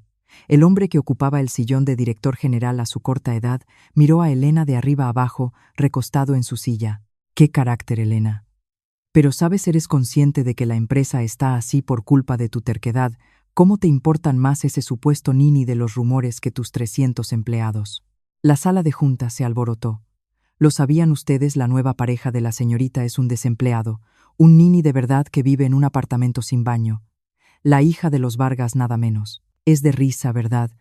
¿Qué sabrá usted de él? Lo sé. Que va detrás del dinero, que si no. En fin, ahí Borja Jr. se dio cuenta de mi presencia al final de la mesa. Anda, mira quién está aquí. El mismísimo interesado. Vaya qué oportuno. Se lo presento a todos. Este es el famoso Nini. Una risa burlona se extendió por la sala de juntas. Domínguez también sonreía con la comisura de los labios. Detuve con la mirada a Ricardo, que iba a golpear la mesa, y me levanté. Como me han presentado, soy Javier Serrano. Como bien han dicho, vivo en un apartamento sin baño. Encima se hace el chulo. Hoy he venido para proponerles a todos ustedes otra opción diferente al plan del director general Domínguez para la reestructuración de Vargas Construcciones. Señor Serrano, ¿dónde se cree que está? Fue entonces. Sonó el ruido de una silla arrastrándose violentamente. El director de la sucursal del Banco Popular, el señor Requena, se había levantado. Me miraba fijamente con la cara pálida. Sé, señor Serrano, presidente. El aire de la sala de juntas cambió.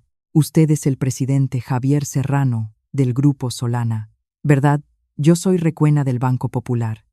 Cuando estaba en la división de empresas de la central, llevaba la cuenta de su grupo. Solo le saludé una vez. Todos en la sala se quedaron petrificados. La risa de Borja Jr. se congeló en su cara. A Domínguez casi se le caen las gafas. El presidente Borja Serrano padre se inclinó lentamente hacia adelante. Solana, se refiere a ese grupo Solana. La empresa de mantenimiento de edificios e instalaciones contra incendios, que lleva 5 años rechazándonos el contrato de agencia de su división de seguridad. Exacto, presidente Serrano. El grupo Solana. 3 empresas, 900 empleados.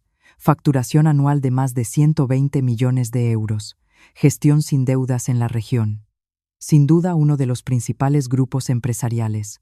Solo que el presidente Serrano es una persona que no sale nunca en público, y yo soy una de las pocas personas que conoce su cara. El murmullo se extendió como una ola. Miré a Elena. Ella estaba en su asiento pegado a la pared, tapándose la boca con las 2 manos. Sus ojos abiertos de par en par me miraban. Era una mirada de sorpresa, confusión y poco a poco de darse cuenta de algo. Perdón, dije en mi corazón. Perdóname por revelarlo en este lugar. Director Requena, ¿cuánto tiempo? Me dirigí a todos de nuevo. Me llamo Javier Serrano, presidente del Grupo Solana. En primer lugar, quiero pedir disculpas en este foro por haber falsificado mi profesión. Incliné la cabeza. Luego, repartí a los directivos los documentos que Mateo había preparado durante toda la noche. El documento que tienen en sus manos es la propuesta de nuestro grupo. Primero, suministraremos la totalidad de los materiales que se detendrán por la retirada de Construcciones Serrano a través de la red de suministro de Solana Servicios Inmobiliarios. El precio será el mismo que el del contrato actual. Los plazos se cumplirán a partir de principios del mes que viene. Se oyó el sonido de las páginas pasando una tras otra. Segundo, nuestro grupo suscribirá la ampliación de capital por asignación a terceros de Vargas Construcciones. El importe total necesario para la finalización de Prado Verde y el capital circulante para los próximos 2 años. Sin embargo, la adquisición de acciones se limitará al 30%. No queremos el control de la gestión. Vargas Construcciones seguirá siendo Vargas. Esa es la condición.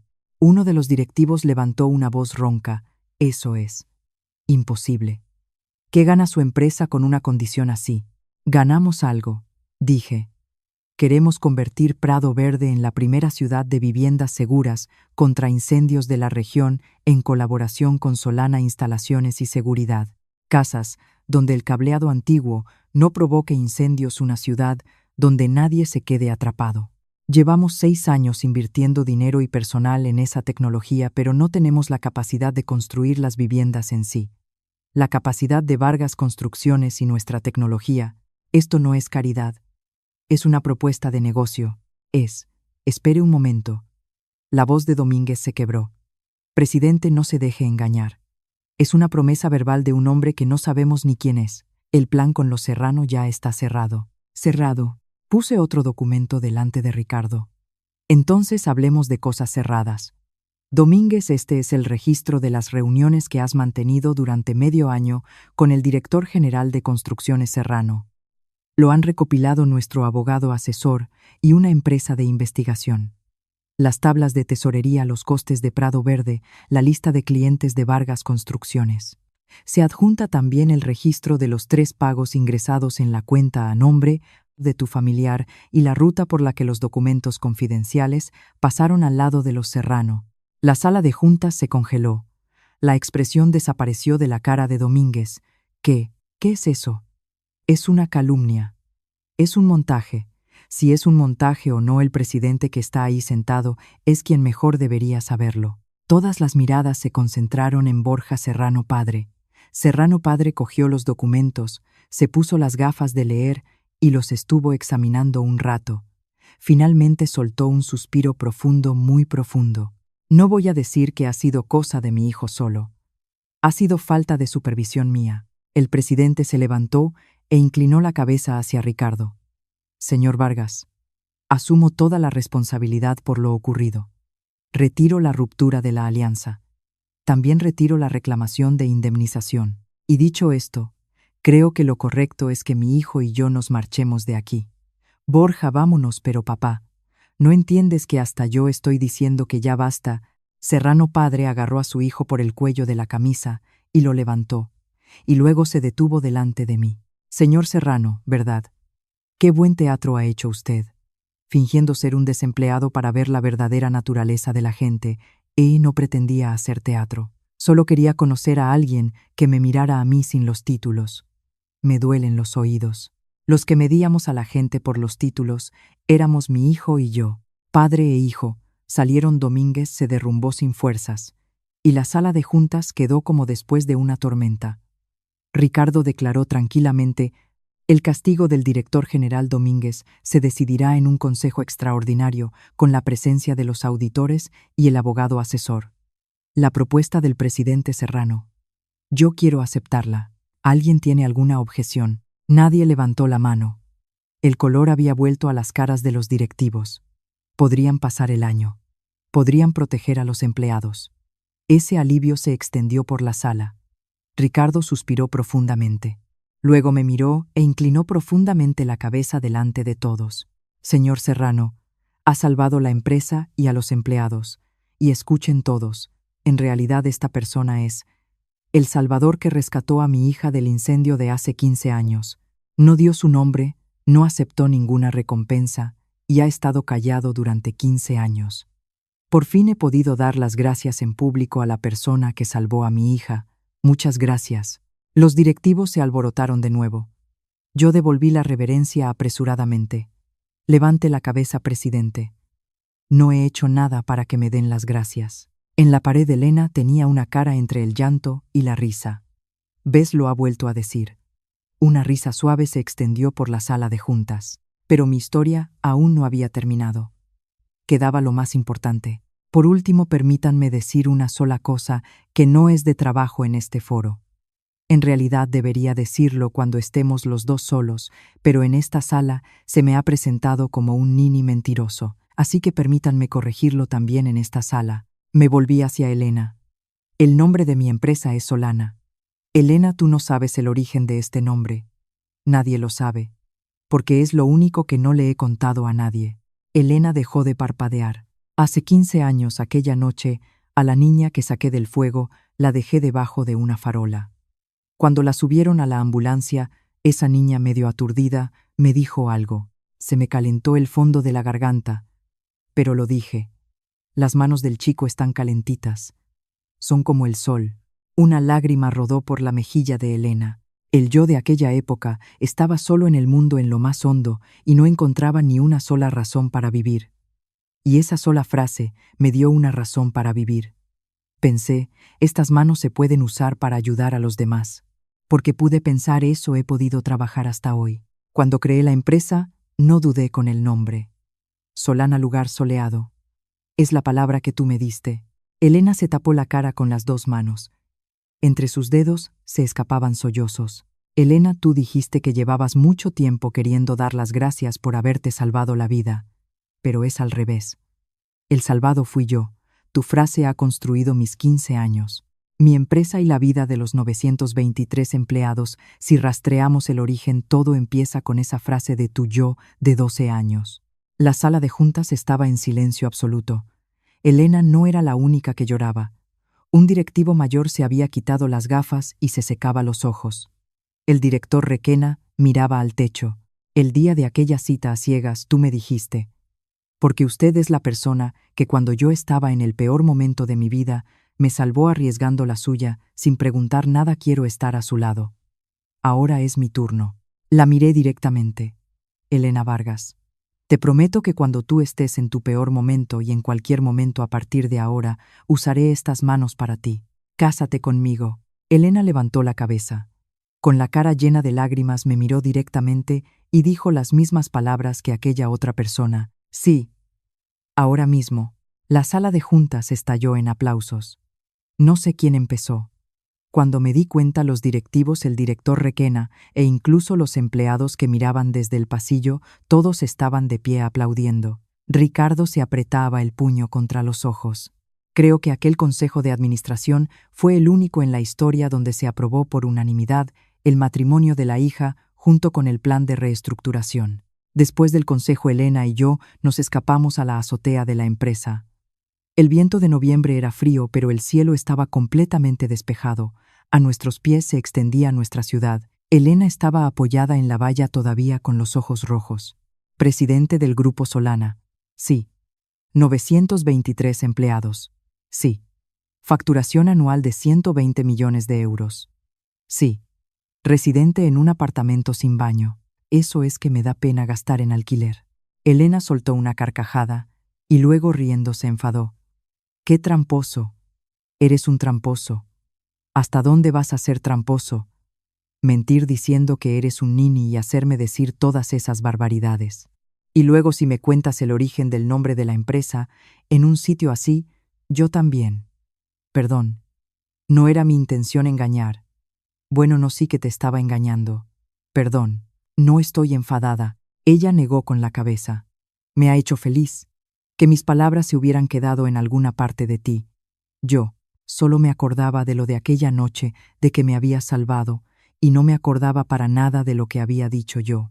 Que una frase de una niña como yo hubiera sostenido los 15 años de alguien. Claro que me hace feliz. El viento de la tarde movió su pelo. Oye, Javier, déjame confirmar una sola cosa. Yo te pedí que te casaras conmigo sin saber que eras el presidente de Solana. No voy a retirar eso, ¿eh? De quien yo me enamoré es del Javier que me dio la mitad de su croqueta. La empresa es un extra. 923 personas son un extra. Un extra. Totalmente un extra. Ella lo dijo tajantemente y luego me cogió la mano derecha. Puso su palma suavemente sobre la cicatriz de mi muñeca. Esta cicatriz y tus 15 años me los quedo todos. Dámelos. Sí. Quédatelos, por favor. Ese fue nuestro compromiso. No hubo anillo ni restaurante con vistas nocturnas. Fue un compromiso en la azotea de una empresa azotados por el viento. Pero creo que fue mejor que cualquier compromiso del mundo. La boda se fijó para abril del año siguiente. Los días hasta entonces pasaron volando. La alianza entre Vargas Construcciones y Grupo Solana se firmó oficialmente. Los materiales empezaron a llegar según lo previsto y el sonido de los obreros volvió a las obras de Prado Verde, que estaban a punto de pararse. Domínguez fue destituido en una junta general de accionistas extraordinaria y se iniciaron los trámites correspondientes por apropiación indebida y administración desleal. No hay nada más que decir sobre el final del hombre que vendió su empresa. Más tarde, llegó una carta de disculpa formal de Construcciones Serrano. El presidente Serrano padre, como había prometido, retiró la reclamación de indemnización e incluso al enterarse de lo de las viviendas seguras de Prado Verde, vino a pedir si podían participar ellos también. Ricardo aceptó el apretón de manos con una sonrisa irónica. Odiarse no trae ningún beneficio en este sector. Esa fue la conclusión de los dos empresarios. Borja Jr.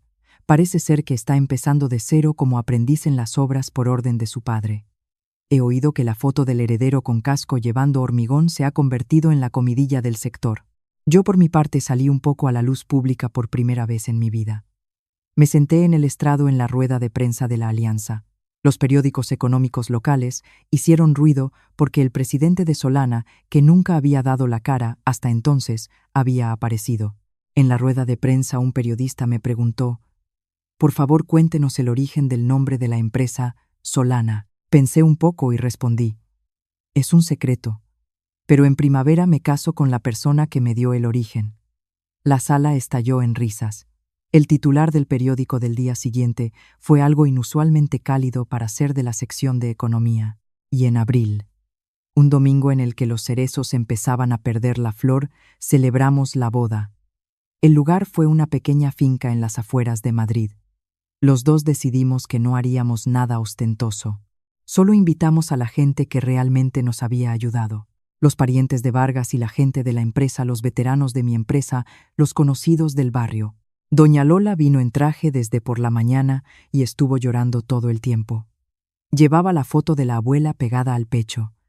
«Carmen, lo estás viendo, tu Javier va a tener una familia hoy. Yo he cumplido bien mi promesa contigo». Pilar cerró casa Pilar por un día y vino. Elena, al ver a Pilar, corrió hacia ella y las dos volvieron a llorar juntas. Durante toda la ceremonia, Pilar estuvo apretando un pañuelo en lugar del delantal. En la sala de espera antes de la ceremonia, Isabel me llamó. Me entregó un pequeño paquete. Al abrirlo, había un pañuelo de bolsillo blanco. En una esquina, había un pequeño bordado. El dibujo de un sol. Lo hemos elegido entre Elena y yo. El dibujo del sol. Esa niña se empeñó en que el bordado lo hiciera yo. Dice que ella es muy torpe. Cuida bien de mi hija, por favor. Salvador, la última palabra la dijo en voz baja con picardía. Me puse el pañuelo en el bolsillo de la chaqueta. Nunca olvidaré el momento en que se abrió la puerta de la capilla y entró Elena del brazo de Ricardo. Con el vestido blanco estaba tan deslumbrante que no podía mirarla directamente. Ricardo se detuvo delante de mí y puso la mano de su hija en la mía. Intentó decir algo, pero no le salieron las palabras y solo asintió profundamente. Yo también asentí. Entre hombres con eso se entendía todo. En el momento de los votos, Elena añadió en voz baja después de las palabras preparadas: «Me gustabas desde hace 15 años. Es el primer amor más tardío del mundo. Lo recuperaré en un instante». En el intercambio de anillos, después de ponerme el anillo en la mano izquierda, ella acercó suavemente sus labios a la cicatriz de mi muñeca derecha. Se oyeron sollozos desde los bancos de los invitados. En el banquete posterior, Mateo subió a dar un discurso. Después de hacer reír a la sala contando mis fracasos de la época en que empezaba, al final se puso serio y dijo: Javier, empezaste con un cubo y una fregona y has llegado muy lejos. Pero tu mayor éxito no es la empresa, es la persona que tienes hoy a tu lado. Sé feliz, socio. Yo le informé a la abuela más allá del techo en mi corazón. Abuela, tenías razón. He usado estas manos para ayudar a los demás. Y al hacerlo sin darme cuenta, ha aparecido alguien que me coge la mano. Han pasado 2 años desde entonces. La urbanización Prado Verde se completó el otoño pasado. La marca conjunta de Vargas Construcciones y Grupo Solana, llamada Casas Solana. 112 viviendas resistentes al fuego, sin cableado antiguo ni estufas peligrosas. En el Parque Central hay una pequeña torre del reloj que imita una torre de vigilancia de incendios antigua. La promoción fue tan popular que hubo que hacer un sorteo. En la pared de la Oficina de Relaciones Públicas, venta de Vargas Construcciones, todavía están pegadas las felicitaciones de Navidad que llegaron de las familias que se mudaron. El día de la inauguración de la urbanización, Elena y yo paseamos por las calles recién terminadas. Entre las casas nuevas, los niños que acababan de mudarse corrían de un lado a otro. Debajo del alero de cada casa había instalados discretamente un extintor y una escalera de evacuación. Era la parte en la que yo más había insistido en las reuniones de diseño. Elena se detuvo frente a la torre del reloj. Oye, Javier, me han dicho los bomberos que esta es la primera urbanización de la región que llega tan lejos. Aunque el arquitecto se reía diciendo que era exagerado. Que sea exagerado. Ella miró hacia la torre del reloj. En esta ciudad, seguro que ninguna niña de 12 años tendrá que temblar entre el humo. Eso significa que el tú de aquella noche ha llegado hasta aquí. ¿Cómo va a ser exagerado? Sonó la campana de la tarde y los niños se dispersaron hacia sus casas. Las luces empezaron a encenderse en las ventanas. Elena estuvo mirando esas luces durante mucho tiempo. Ricardo sigue yendo a las obras y maneja el cepillo mezclado con los carpinteros jóvenes. Se ha convertido en una costumbre jugar al ajedrez conmigo una vez al mes. Como se pone de mal humor si gano, ajusto mi porcentaje de victorias al 50%. Ser yerno también es un trabajo que requiere mucha mano izquierda. Isabel y doña Lola se han hecho amigas íntimas de tomar café y aparecen a menudo por Casa Pilar. El bar de Pilar se llama entre mis empleados la base más importante que la sede central y a la hora de comer siempre está lleno. Mateo se convirtió en vicepresidente del Grupo Solana el año pasado. Sigue teniendo la lengua muy afilada, pero pienso tomarle el pelo toda la vida porque en nuestra boda se le saltaron las lágrimas, cosa rara en él. Elena y yo dejamos aquel apartamento sin baño y vivimos en una pequeña casita en el barrio de Siempre en Carabanchel. Elena sigue en Relaciones Públicas de Vargas Construcciones mientras estudia sobre viviendas seguras. En la cena habla con los ojos brillantes sobre cableado y rutas de evacuación. Ya no queda ni rastro de la heredera. La misma persona que partió la croqueta por la mitad aquel día se ríe a mi lado todas las noches. Esta primavera fuimos los dos a visitar la tumba de la abuela. Elena estuvo mucho tiempo en cuclillas frente a la lápida con las manos juntas. Cuando le pregunté qué le estaba contando, se rió y no me lo dijo. Ya de camino a casa por fin lo confesó. Le estaba dando las gracias. Gracias por criar las manos de Javier tan calentitas. Y luego el informe. Abuela, ahora son las manos de mi marido. Vaya cosas le cuenta a la gente de mi casa. Pero no me sentó mal. Seguro que la abuela también se está riendo con su sonrisa de preocupación bajo la tumba. Fue una noche de finales de otoño. Estábamos los dos en el porche mirando la luna. Elena me cogió la mano derecha de repente. Trazó la cicatriz de la muñeca con la punta del dedo, como había hecho ya cientos de veces. Oye, Javier, todavía lo pienso a veces. Si tú no hubieras pasado por allí aquella noche, si hubieras dudado en entrar en el fuego, esta cicatriz te dolió, ¿verdad? 15 años escondiéndola por mi culpa. Elena, le apreté la mano. Ya te lo he dicho antes, pero te lo diré una vez más. No me he arrepentido ni una sola vez de haberte salvado. Esta cicatriz es la mejor condecoración de mi vida. Gracias a esto tú me encontraste. No. Elena miró la luna y se quedó callada un poco. Luego apoyó la cabeza en mi hombro y dijo yo, me alegro de haber tenido una vida en la que te he podido conocer. Con eso era suficiente. El viento de la noche movió el joven cerezo del jardín, el árbol que plantamos como recuerdo de la boda. Todavía falta para que florezca. Elena llevó mi mano suavemente hacia su vientre. Oye, la próxima primavera habrá una persona más en esta casa. Enséñale también a este niño. Vale, ¿por qué las manos de papá son tan calentitas? Me quedé sin palabras y solo asentí. La voz de la abuela resonó en el fondo de mis oídos. Las manos de Javier están calentitas. Estas manos son para usarlas para ayudar a los demás. Abuela, voy a tener otro uso más para estas manos. Ahora me toca proteger a esta persona y a este niño, a toda la gente a la que alcancen estas manos, para no avergonzar a aquellas palabras que me dijeron que eran como el sol. La luna nos iluminaba tranquilamente. Era una luna que debía de haber estado en algún lugar del cielo aquella noche también. Pero la luna de esta noche era infinitamente amable.